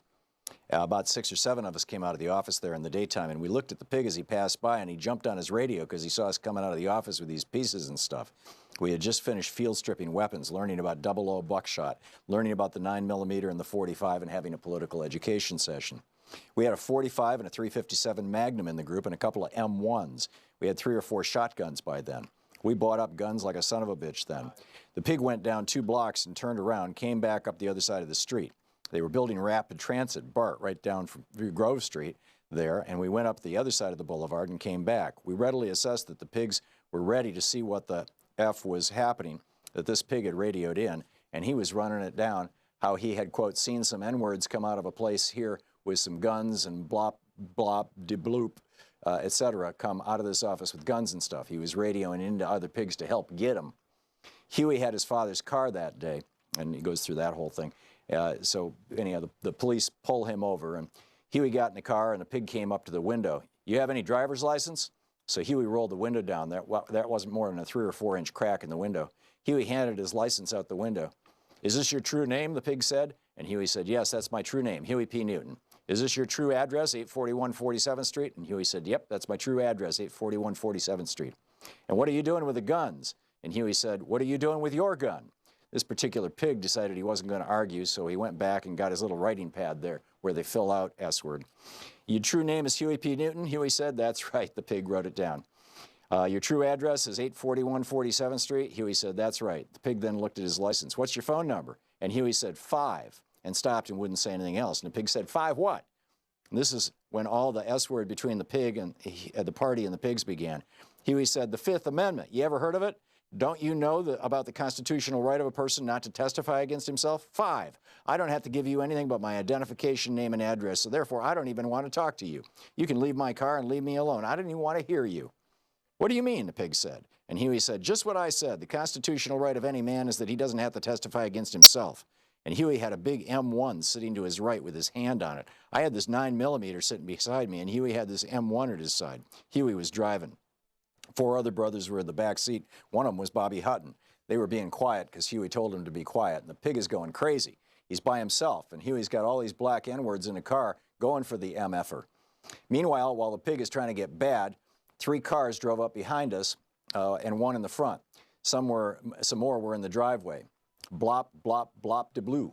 Then another car came in front of us. A pig jumped out of the car, walked up to our car, and said through the crack in the window with a hoggish voice trying to sound intimidating, what's going on here? And Huey said, the same basic procedures that are supposed to go on. Huey rolled the window down another 5 or 6 inches. The pigs were looking at the guns in the car. Can I see that pistol there? One of the pigs said. No, you can't see it, Huey told him. I was beginning to get skeptical about what was happening because he pointed to my 9mm pistol. Huey was on probation, and if they thought that this was Huey's pistol, I didn't know this law stuff the way Huey knew it, so I moved the pistol over beside me real close. It had been lying in the middle of the seat. I said, no, you can't see it. Huey said, no, you can't see the pistol, nor this, pointing to his rifle. And you don't want to look, and I don't want you to look at it. You don't have to look at it. Is that your pistol? He asked Huey. And I said, no, it's not his pistol, it's my pistol. I said that because I was thinking the man's going to jump on Huey because he already told me about the probation law. If he gets caught with a pistol, he's burned. But if he gets caught with a rifle, the man can't mess with him because his probation officer told him he can carry a rifle or shotgun and he couldn't stop him. The pig said, can I see it or not? So Huey said to me, I'll talk. And then he said to the pig, no, you can't see the pistol. Get away from the car. We don't want you around the car, and that's all there is to it. Well, I can ask him if I can see his pistol or not, the pig says. So I says, well, you can't see my pistol. The MFers tried to get indignant. They were blabbing and oinking to each other about who in the hell we thought we were, and Constitution my ass, they're just turning it around. Then the pig said to Huey, who the hell do you think you are? Look, damn it, Huey said. He opened the car door. This is where Huey got mad. I mean, you have to imagine this N-word. He got mad because these dogs were going to carry on, and they were bracing up like they were bad. Huey didn't go for this at all. Huey got very mad. He opened up the door saying, "Who the hell do you think you are?" In the first place, this man, pointing at the pig, came up here and asked me for my license like he was citing me for a ticket or observation of some kind. This police officer is supposed to be carrying out his duty, and here you come talking about our guns? Huey put his hand around his M1 rifle and continued, "We have a constitutional right to carry the guns, and anyway, I don't want to hear it." The pigs backed up a couple of steps, and Huey was coming out of the car. Huey had his hand back in the car getting his M1, and you know, if you've ever seen Huey, he gets growly but articulate.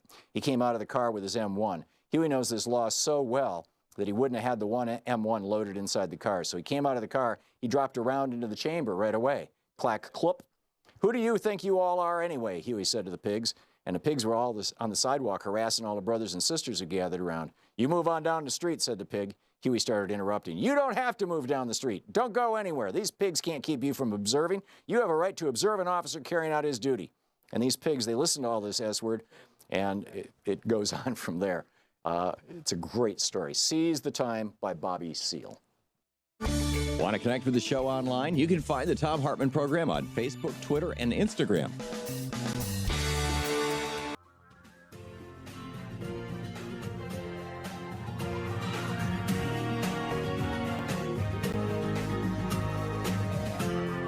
This is the Thom Hartmann Program. Welcome back. Thom Hartmann here with you. On the line with us is Juan Cole, the Richard P. Mitchell Collegiate Professor of History at the University of Michigan, the author of Muhammad, Prophet of Peace Amid the Clash of Empires. And he writes for The Nation. You can find his writings at thenation.com. His website, juancole.com. You can tweet him at, is it IRI Cole? Do I have that right, Juan? It's JRI. JRI. I'm sorry. JRI Cole is the Twitter handle. Juan, welcome back to the program. It's been a while. Thanks so much, Tom. Thanks for joining us. You wrote a brilliant piece here well, it's in The Nation, in fact. And the title of it is How the Neocon Plan to Destabilize Iran Will Blow Back on the United States. I've been speculating for the last 2 hours on this program that if Trump finds himself trapped, if Mueller actually delivers indictments of Trump's children, for example, he said he probably won't indict a sitting president, but if the facts are so horrible that they go way beyond Watergate, and Trump finds himself backed into a corner, that one of the ways out would be to provoke a domestic insurrection and declare a state of emergency, which he and Congress can do under Article 1, Section 8. At least Congress can, and suppress the rebellion. Another would be to start a war, and Iran and North Korea are real high on that list of possibilities. And it's always seemed to me that if we went to war with Iran, that would be one of those World War I kind of scenarios that would rapidly spin out of control, since Iran has actual allegiances with Russia and China. So what is your take on all this, and do you think that the Trump frantic factor plays into it, or do you see this merely as the neocon, these efforts to have war with Iran, particularly Pompeo's speech last week? Do you see these more as just an effort to kowtow to Netanyahu and the neoconservatives in the United States? Yeah, well, when Obama was elected in 2008, and then Trump came in, the neoconservative faction really has been in the wilderness and hasn't had very much impact on U.S. foreign policy. Well, they were badly discredited with the Iraq disaster, right? Yes, they were discredited because they had promised us that the Iraqis would be so happy to see us, they would put garlands around the necks of our troops, and Iraq would become a democracy and a shining beacon on the hill and would transform the entire Middle East because of how great the United States would make it into. Right. So, yes, they went down in flames on those promises, but they're still there, and there's big money behind them, and there's big influence behind them, and they weren't completely locked out of the Obama administration. The Kagans were basically allowed to run Afghanistan. So now I think because of Trump's dislike of Iran and his withdrawal from the nuclear accord and his threats against Iran to put it under severe sanctions, the neocons have sniffed that there's blood in the water, and they're coming out and making these arguments that Iran would be so much better off if only the United States would destabilize it. I wrote an article about this too. It just went up on alternate.org, in which I was suggesting that if Trump needs to have a crisis, if the Democrats win the House in November, but haven't been sworn into office until January, that period of time from November through December to the first week of January is a real critical period where if we were to see something wildly out of the ordinary, a genuine black swan event, where some sort of international crisis or national crisis is provoked that could be so large that Trump could say, we can't even swear these people in. We need continuity of government. We're just going to keep everybody that we have right now right in place, and I'm declaring an emergency or whatever. That a war in Iran could do that. And Mueller is not going to deliver an indictment against Trump until after the election, which would be right after November. And I understand that Trump's sanctions of Iran go into effect the first week of December. Am I remembering that wrong? I believe it's the first week of November. First week of November. So it's the same week as the election. So, wow. So, could we be looking at a perfect storm, or am I just like way out here in paranoid land? Well, I don't think it's unprecedented for presidents to wag the dog, sort of trying to divert domestic problems by getting involved in big foreign affairs projects, and starting a war is one of those.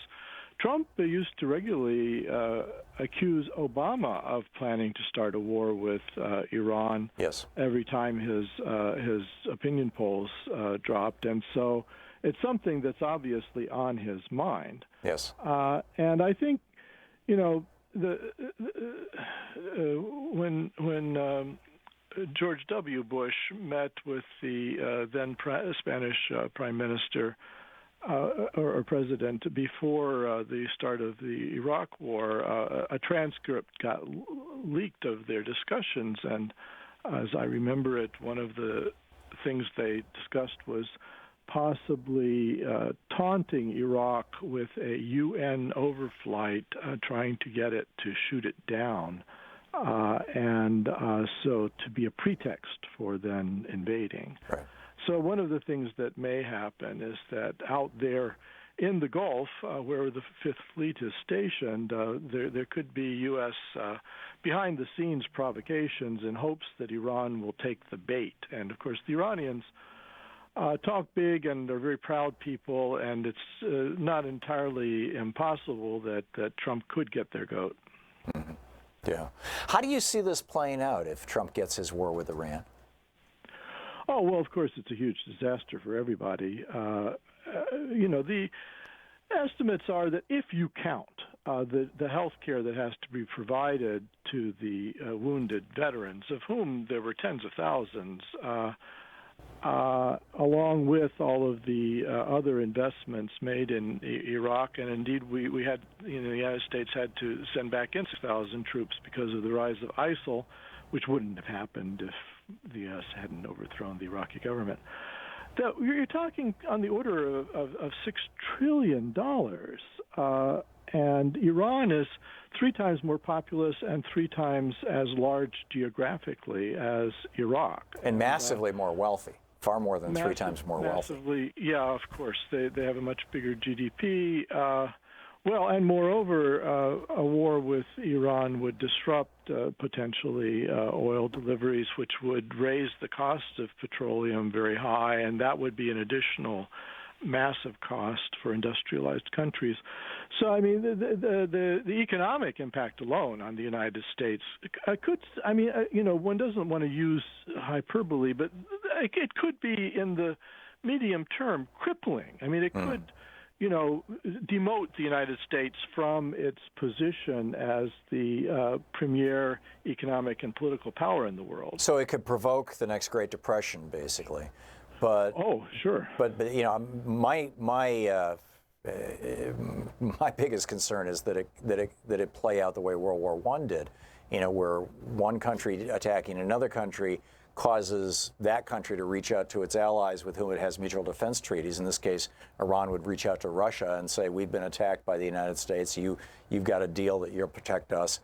We've been protecting your interests here for a long, long time, in Syria, right across where you've got your only deep water port in the Mediterranean. And so, come on in and help us. And now we're at war with Russia. And then Russia might reach out to China and say, come on, help us. And we'd reach out to Canada and Mexico and the NATO countries. And now you've got a hot war going on, a NATO war that could break out along the borders of Russia. This becomes World War III, and it could happen in a matter of hours or days. Or again, am I just going way too deep into the dark side here, Juan? Well, it's a very dark vision, and obviously not completely implausible. On the other hand, Tom, one thing to keep in mind is that Russia and China are not allies of Iran. And actually, neither leadership much cares for that of Iran. The likelihood of either of them putting themselves out in any serious way for Iran is low. Does Iran have other? Does Iran have? Forgive my interrupting, but we only have about a minute left here, Juan. Does Iran have other allies in the region that they could call on? Well, it would be guerrilla allies. So the Iraqi Shiite militias, for instance, could well attack those 6,000 U.S. troops that are left in Iraq. So, and they would mobilize Hezbollah in Lebanon and in Israel. They would mobilize the Hazara Shiites in Afghanistan, which is already a basket case. So I think it's at that level that there would be pushback. It would be guerrilla. It would be to some extent covert, but it could be very deadly to U.S. interests. So it would be a very messy regional conflict, basically. I think so. Yeah. Interesting. So what's your call for action? We're talking with Juan Cole, the history professor at the University of Michigan. What should we be doing? What do you suggest? Well, in American politics, the elites make decisions. So you have to affect who's at the elite. Vote for anti-war candidates in November. Campaign for them. Give them money.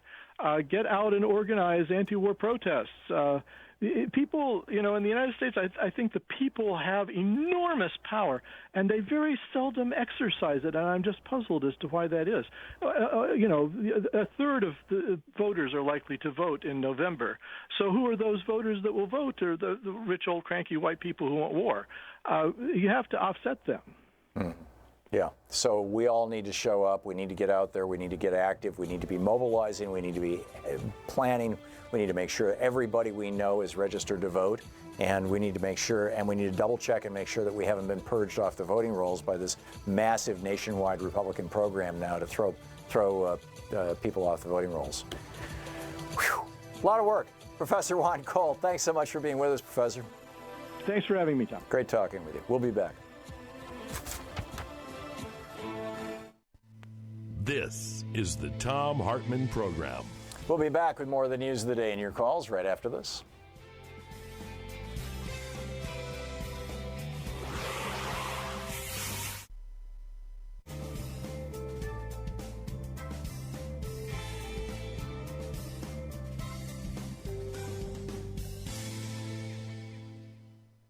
And welcome back.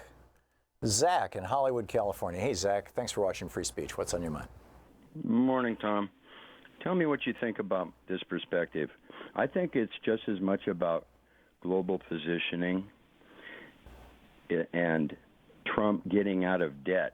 They're two equal things that are happening here. If we follow the money, it's back to following the money. Remember when he went to visit the Saudis and Netanyahu? Who could forget? Yeah. Yeah. If he bombs Iran, it comforts Netanyahu, and the Saudis like it because it'll be a knock against the Sunnis. Right. No, against the Shia. Yeah. And Putin likes it because it continues the chaos. Mm-hmm. So I think if we realize, what does Trump know how to do? Get on the phone and order architectural plans, cement contractors and steel contractors. That's what he knows how to do. These guys got Trump over there and said, look, if you bomb Iran, we'll let you build a Trump Tower in every Eastern Bloc capital, and it will give you safe haven in Moscow if they when they kick you out, because we all know he's a political failure and a failure as a leader, but he does know how to build buildings. Yeah. And I think they made a deal with him. Look, you get me? Anything is possible. Trump has trashed so many norms. Zach, thank you for the call. Trump has trashed so many norms. He's gone so far beyond what anybody thought was possible. Michael in Imperial Beach, California. You're on the air, Michael. Hey, Mr. Hartman. Okay, we've talked about the National Guard before.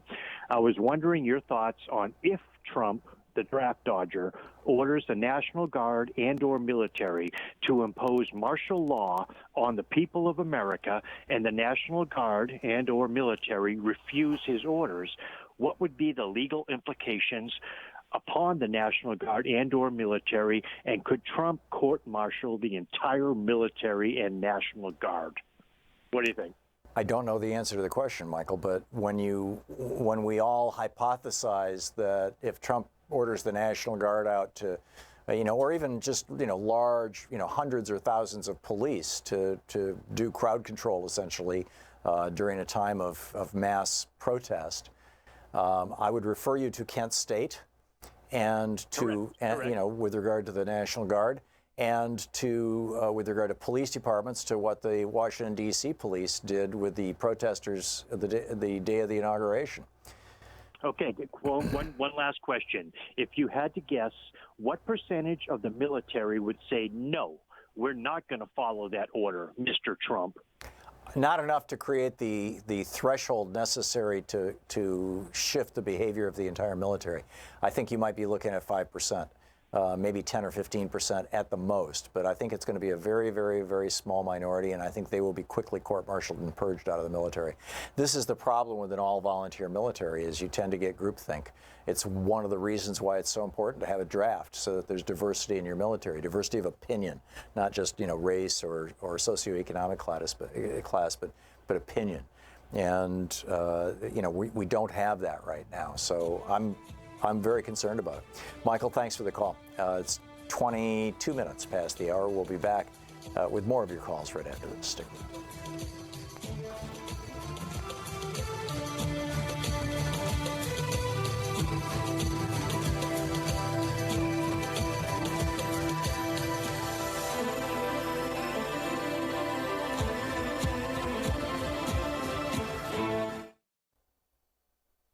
Oh, hi. I was just meditating, listening to the sounds of the ocean from this app, from my brainwaves that are being detected by the Muse headband. To find out more about it, check out choosemuse.com, code TOM. Thom Hartmann Program is brought to you in part by Superbeats. More information is available over at tomsbeets.com, THOMSBEETS.com, or by calling 800-568-9889. The new X chair, it's the X3, is just such a big upgrade from even the old X chair, which I think was one of the very best chairs, if not the best chair, office chair on the market. Check it out at xchairtom, THOM, xchairtom.com. Cameron Hughes travels the world looking for the finest wines and then bottles them in this lot way so that you can save an enormous amount of money. Last night, Louise and I had the 2015 Cabernet Sauvignon from Napa Valley. It was extraordinary. You can learn more at chwine.com/Tom. Want to connect with the show online? You can find the Thom Hartmann Program on Facebook, Twitter, and Instagram.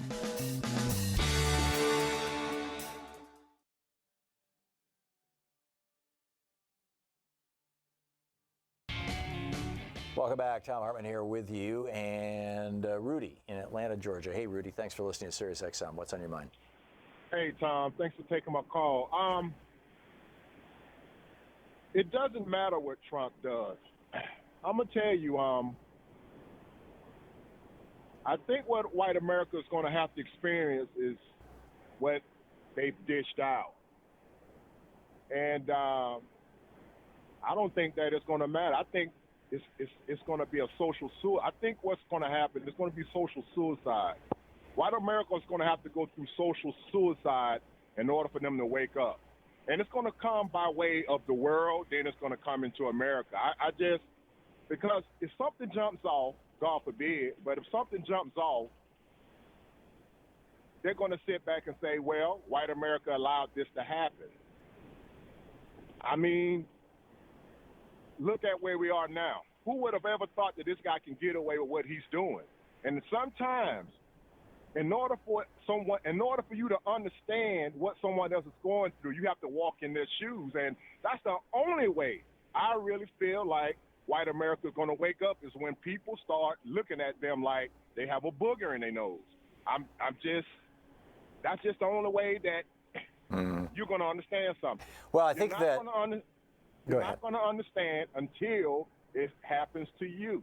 Yeah, I get it. And I think that having, more Charlotte-type events, these guys are planning one for Portland here next weekend, but it's not just Portland. These are happening all over the country. More Charlottesville kinds of events where the white supremacists are out with their tiki torches and their guns, and somebody, in the case of Charlottesville, as Heather Heyer, gets murdered by the white supremacists themselves because they're protesting against Trump.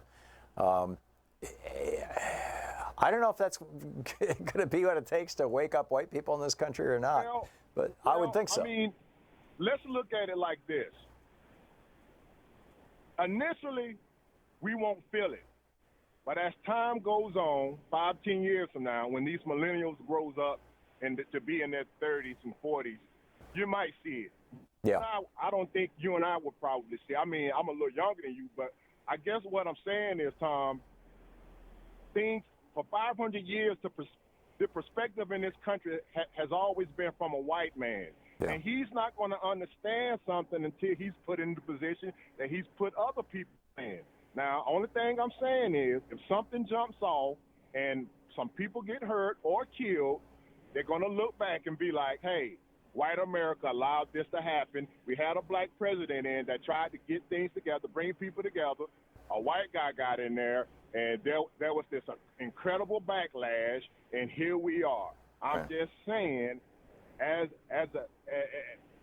this world is, we're economically combined, and I'm just saying things have a way of you might want to pull that chart out where you start seeing the different colors of kids, and you're going to point to a white kid this time. That's all I'm saying. Okay, Rudy, thank you.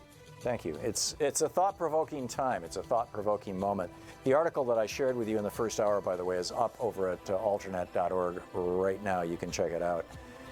We'll be right back. It's coming up on 28 minutes past the hour. You're listening to the Thom Hartmann Program. Call 202-808-9925. It's the place where despair is not an option. The Thom Hartmann Program. We'll be back with more of your calls and the news of the day right after this.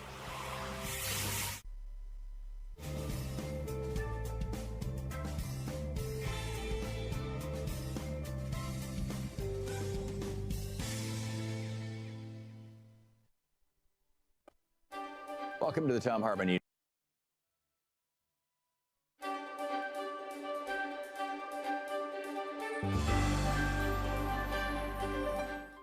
It's the Thom Hartmann University Book Club. Today we're reading from Gar Alperovitz's book, What Then Must We Do? Gar is an economist, by the way, and this is from the introduction.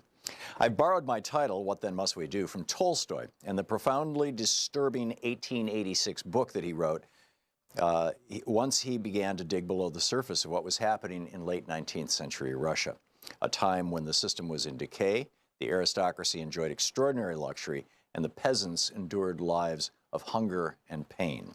As a person of privilege, he began to understand something deeper about his time in history. Tolstoy wrote, I sit on a man's back, choking him and making him carry me, and yet assure myself and others that I am very sorry for him and wish to ease his lot by all means possible, except by getting off his back. Most of us do not literally sit on men's backs, making them carry us. We do, however, often uneasily look the other way, satisfying ourselves with modest changes that reassure us that all is well, while millions are in despair. We've done the best we can do, we might say, given the realities. Still, many sense, as did Tolstoy, that to actually do something serious would require us to confront much deeper problems than we are commonly willing to do. What then must we do is not shouted in the streets, but it is a question that more and more Americans, young and old, liberal, radical, and conservative, are quietly beginning to ask themselves in much more penetrating ways. So let us begin.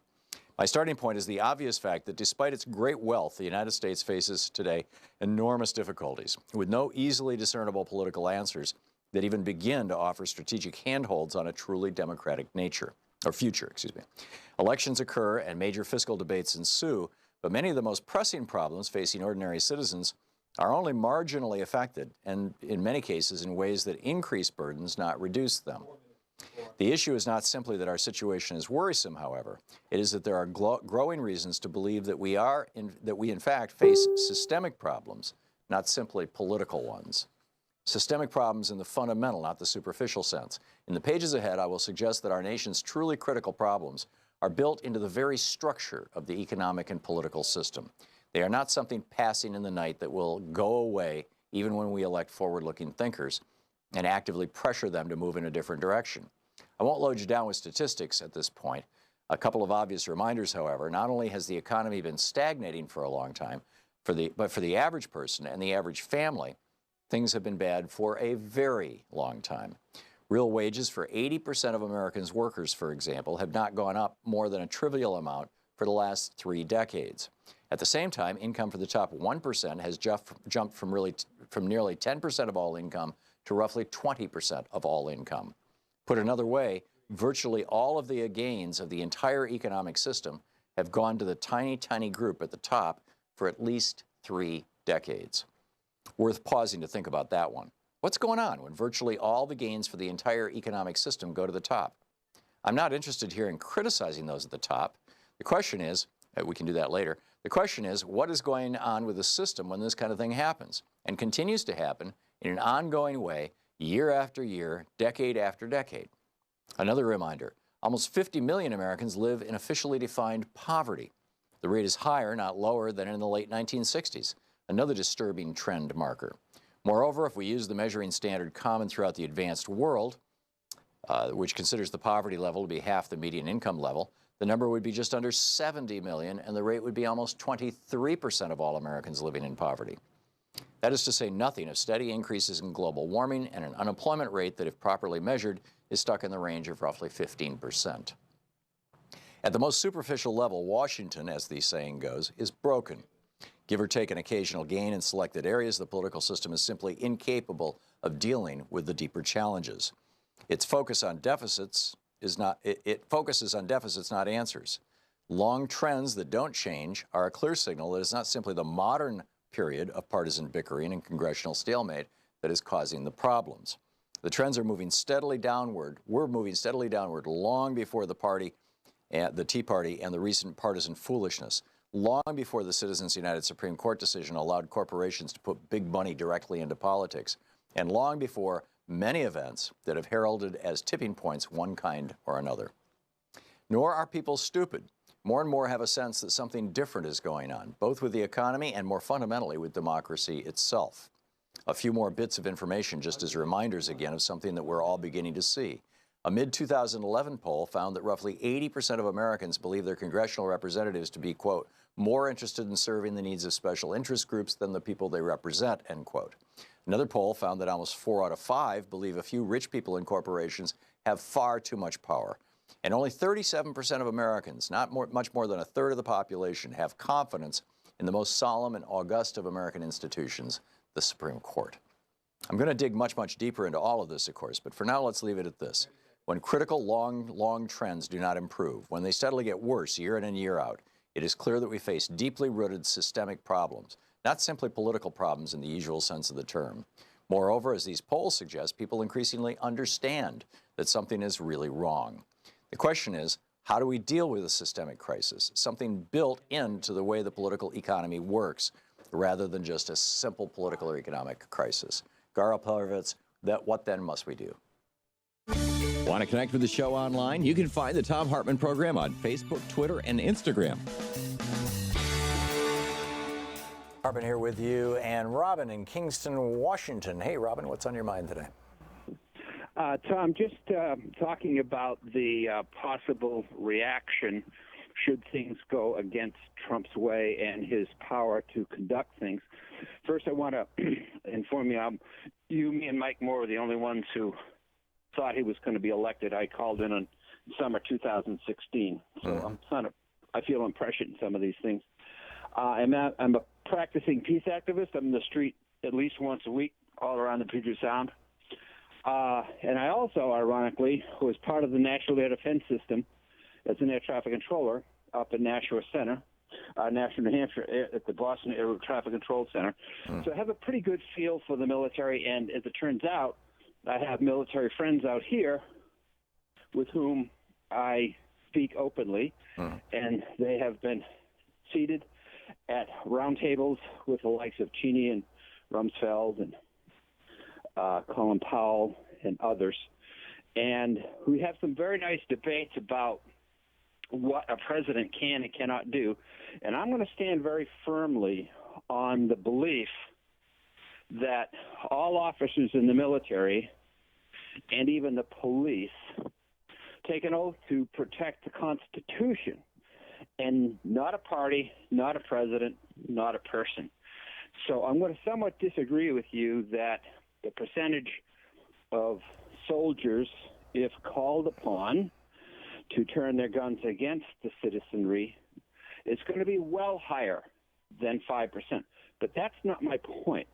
My point is the discussions I've had with these. No, what I said was that the 5% was the percentage of soldiers who would refuse to turn their guns on the American people. Yes, and I think they're going to be much higher than that. Okay. So, anyways, but my position here, Tom, and what I want to inform you about is that in the discussions with the people that I talk to, the Nuremberg principle comes in, which is an issue of doing the wrong thing and doing the right thing. And I truly believe that in the situation you're calling for, Trump, who I consider the United States village idiot, okay, that's my term. He is our village idiot, and we put him in the public square. I believe that the hierarchy, the higher level of the military will see through this idiocy and will recognize that their role to protect the Constitution is much higher than what any political angst from any village idiot might be. One of the things that Daniel Ellsberg countermand. Yeah, I get your point, Robin, and I understand it well. And one of the things that Dan Ellsberg laid out in the Pentagon Papers, and one of the reasons why the Pentagon Papers are so shocking, and it's a tragedy that most Americans have never read, even excerpts from them, was that the senior levels of the military during the Vietnam War, certainly by 1969, knew that the war was a scam, that there was no reason for it, that the domino theory was nonsense, that we were wasting our treasure and the blood of our soldiers, that we were engaged in an internationally illegal war that might even subject them to Nuremberg tribunals, and they still went along with it. They still covered it up. They did it on behalf of Richard Nixon for 7 years or 6 years, whatever it was. And this was after Nixon had ran both in '68 and on '72 on a platform of bringing peace to Vietnam, and because in '68 he blew up the peace that LBJ had negotiated that was supposed to be laid out in October of '68. Nixon personally intervened with the South Vietnamese to stop that from happening. So we've already beta tested this, Robin, and what we found is that the military. No, Tom, I disagree with you. That is not a domestic situation. That is not 56,000 dead American soldiers has domestic impact.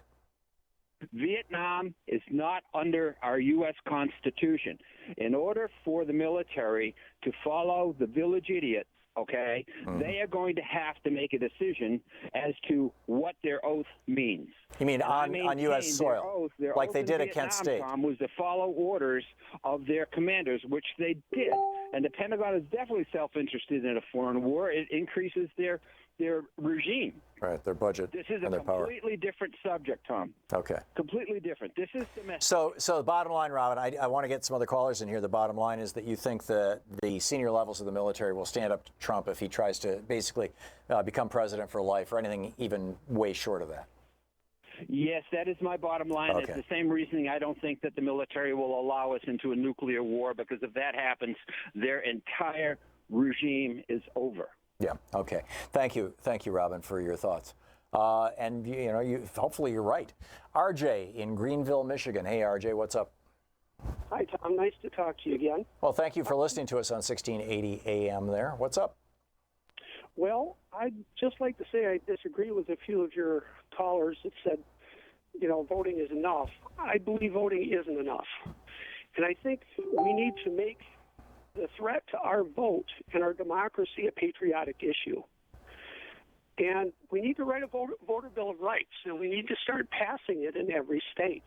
And we need to get our candidates and our voting officials to stand in line.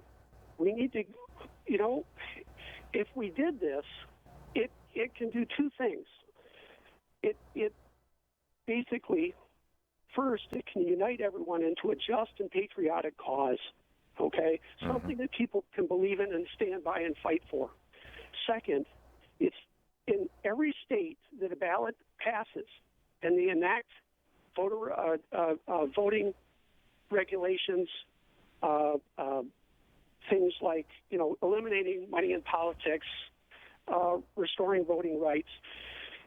Every state that they enact that, it starts to starve the beast that caused this problem in the first place, and that is big money and power. Right. And we have to get to the root of the problem before it consumes us. Right, which is money in politics. I would say that it's already largely consumed us, and I agree. And fortunately, the good news here is that it's waking up a hell of a lot of people. Donald Trump's presidency is waking up a hell of a lot of people. Yeah. I think if we united everybody to that idea that this is a patriotic cause, it's pretty darn hard for a public official to say, oh, I don't believe in voting rights.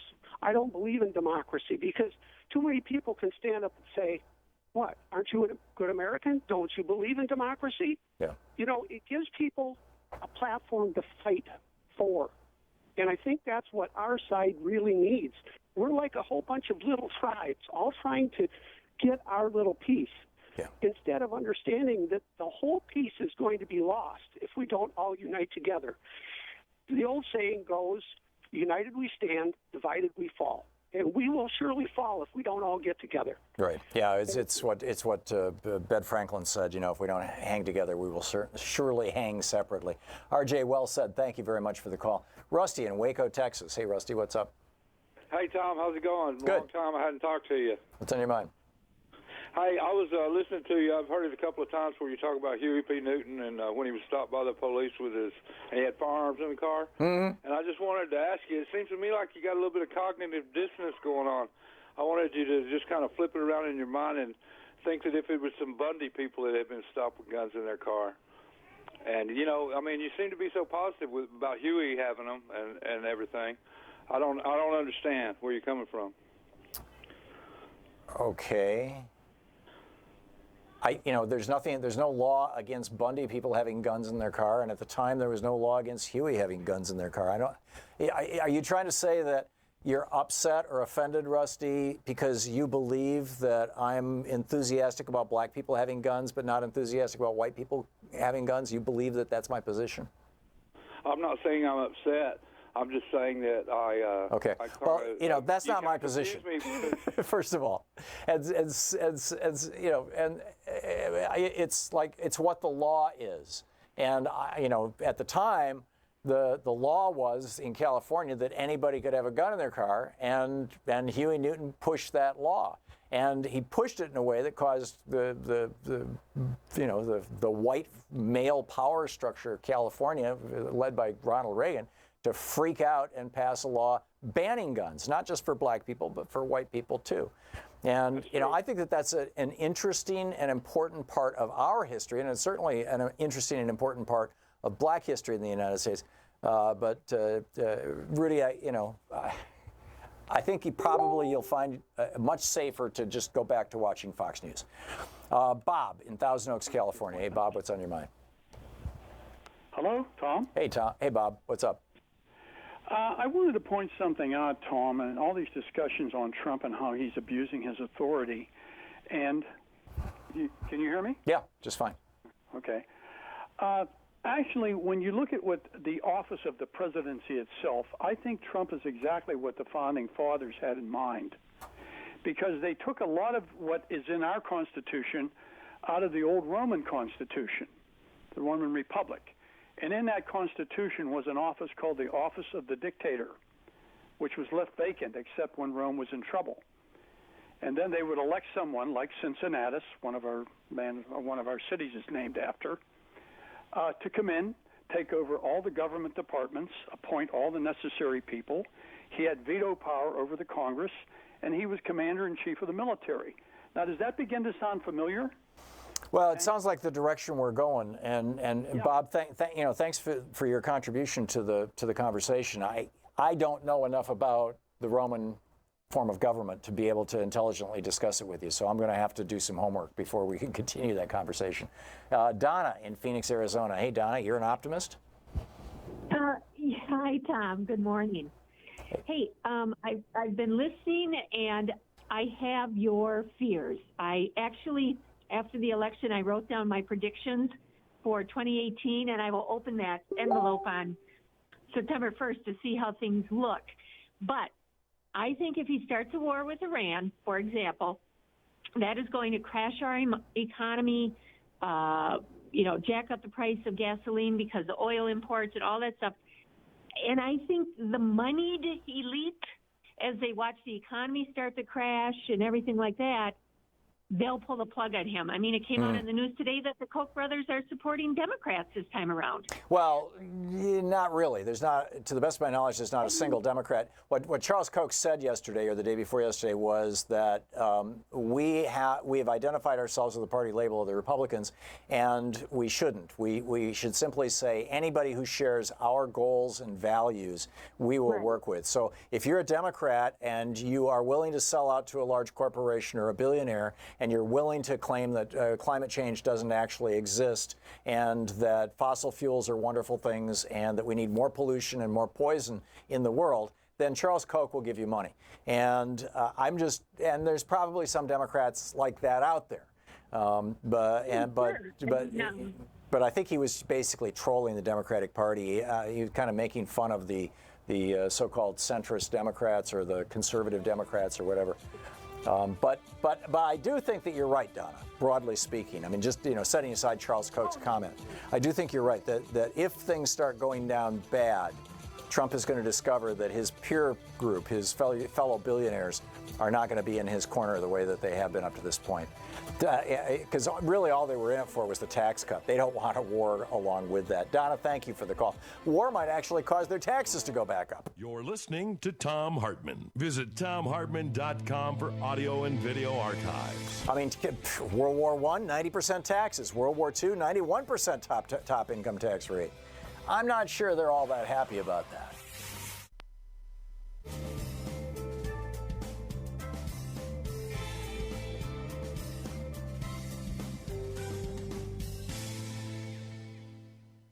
And welcome back. Jeff in Portland, Oregon, listening on X-Ray FM. Hey, Jeff, what's on your mind today? Hey, good morning, Tom. Thanks for taking my call and hope all's well.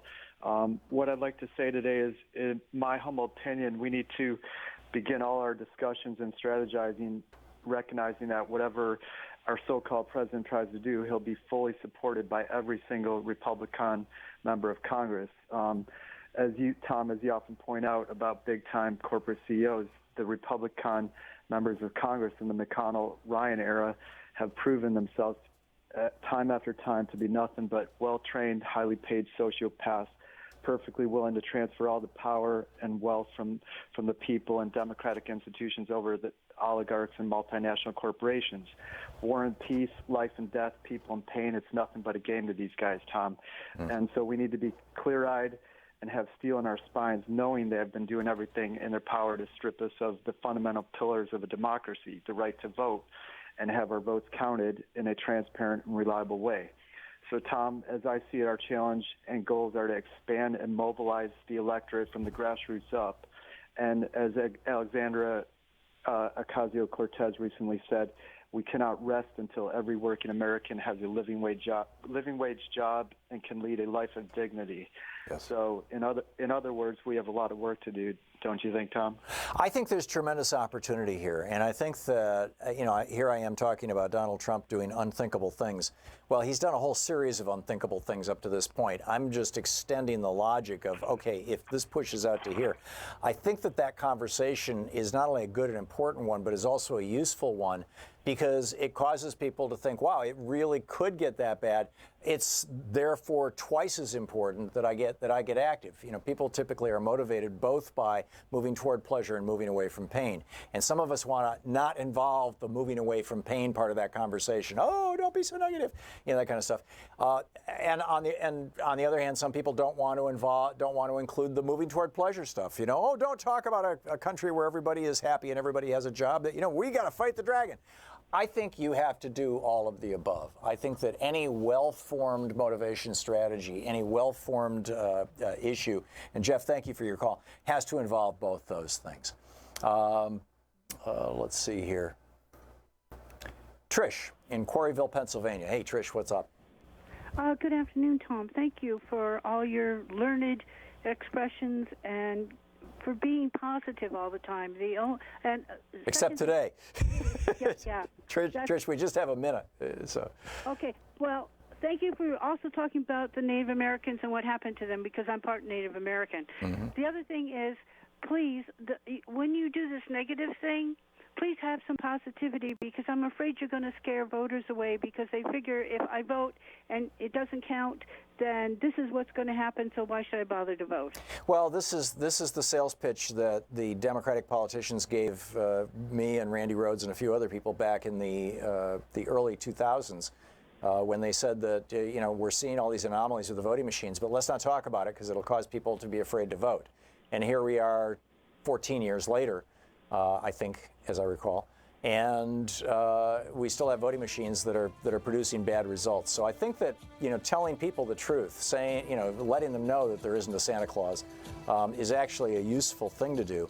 I don't see it as necessarily or explicitly negative, but I get your point, Trish. And we do have to have hope, and we do have to have options. And I think that there's tremendous hope here and a lot of options. Trish, thank you for your call, and thanks for watching us on Free Speech TV. We'll be right back.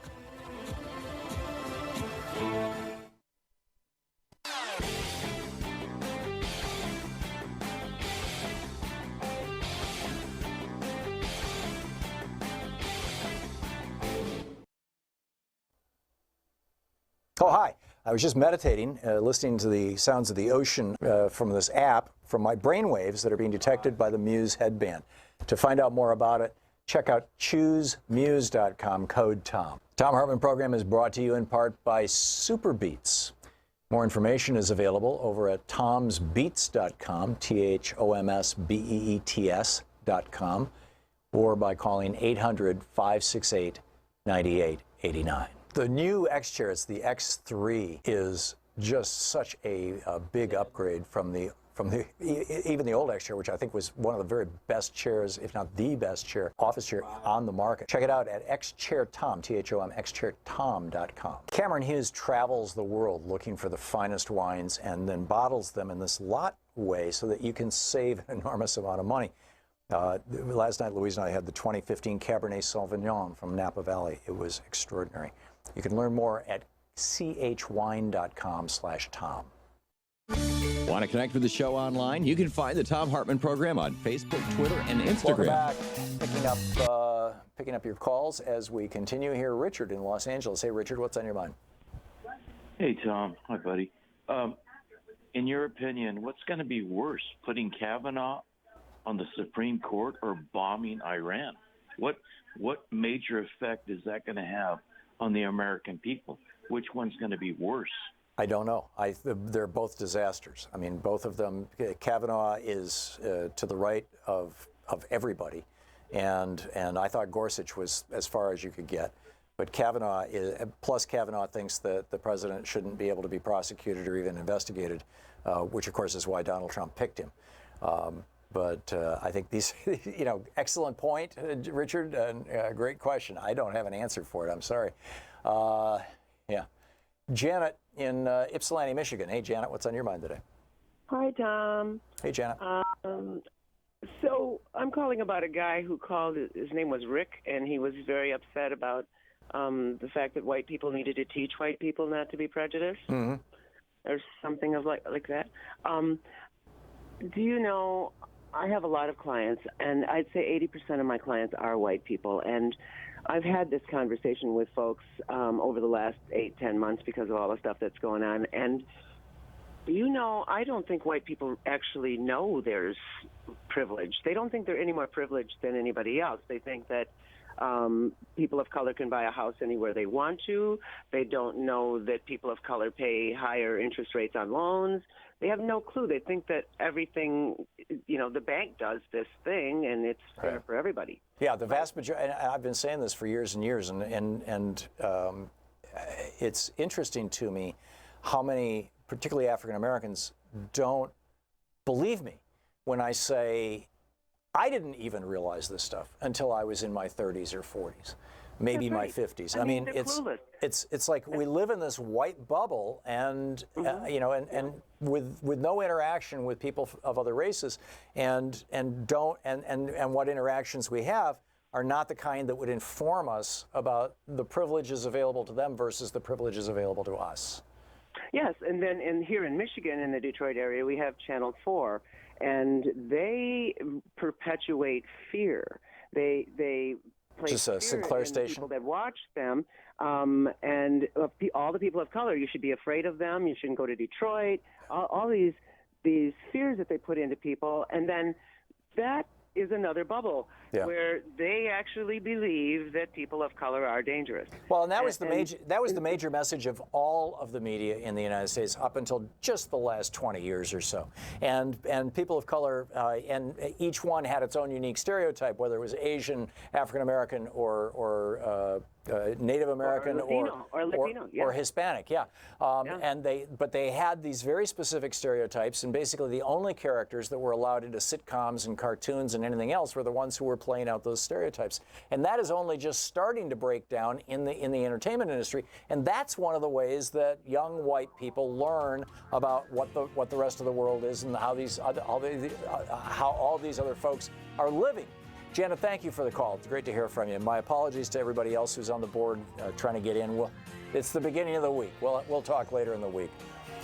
But now, thanks so much for being with us all day today. Again, my article on this topic is up over at alternate.org, and it'll start showing up in other places around the web. You can check it out and comment on it, and we'll continue the conversation tomorrow. How far will Trump go, and how should we react? And no, I'm not afraid of this. I think that we need to look this head on and deal with it. And we all need to get out there and get active. So be sure you're registered to vote. Get active, tag, you're it. We'll see you tomorrow. You've been listening to Thom Hartmann. For audio and video archives, visit thomhartmann.com.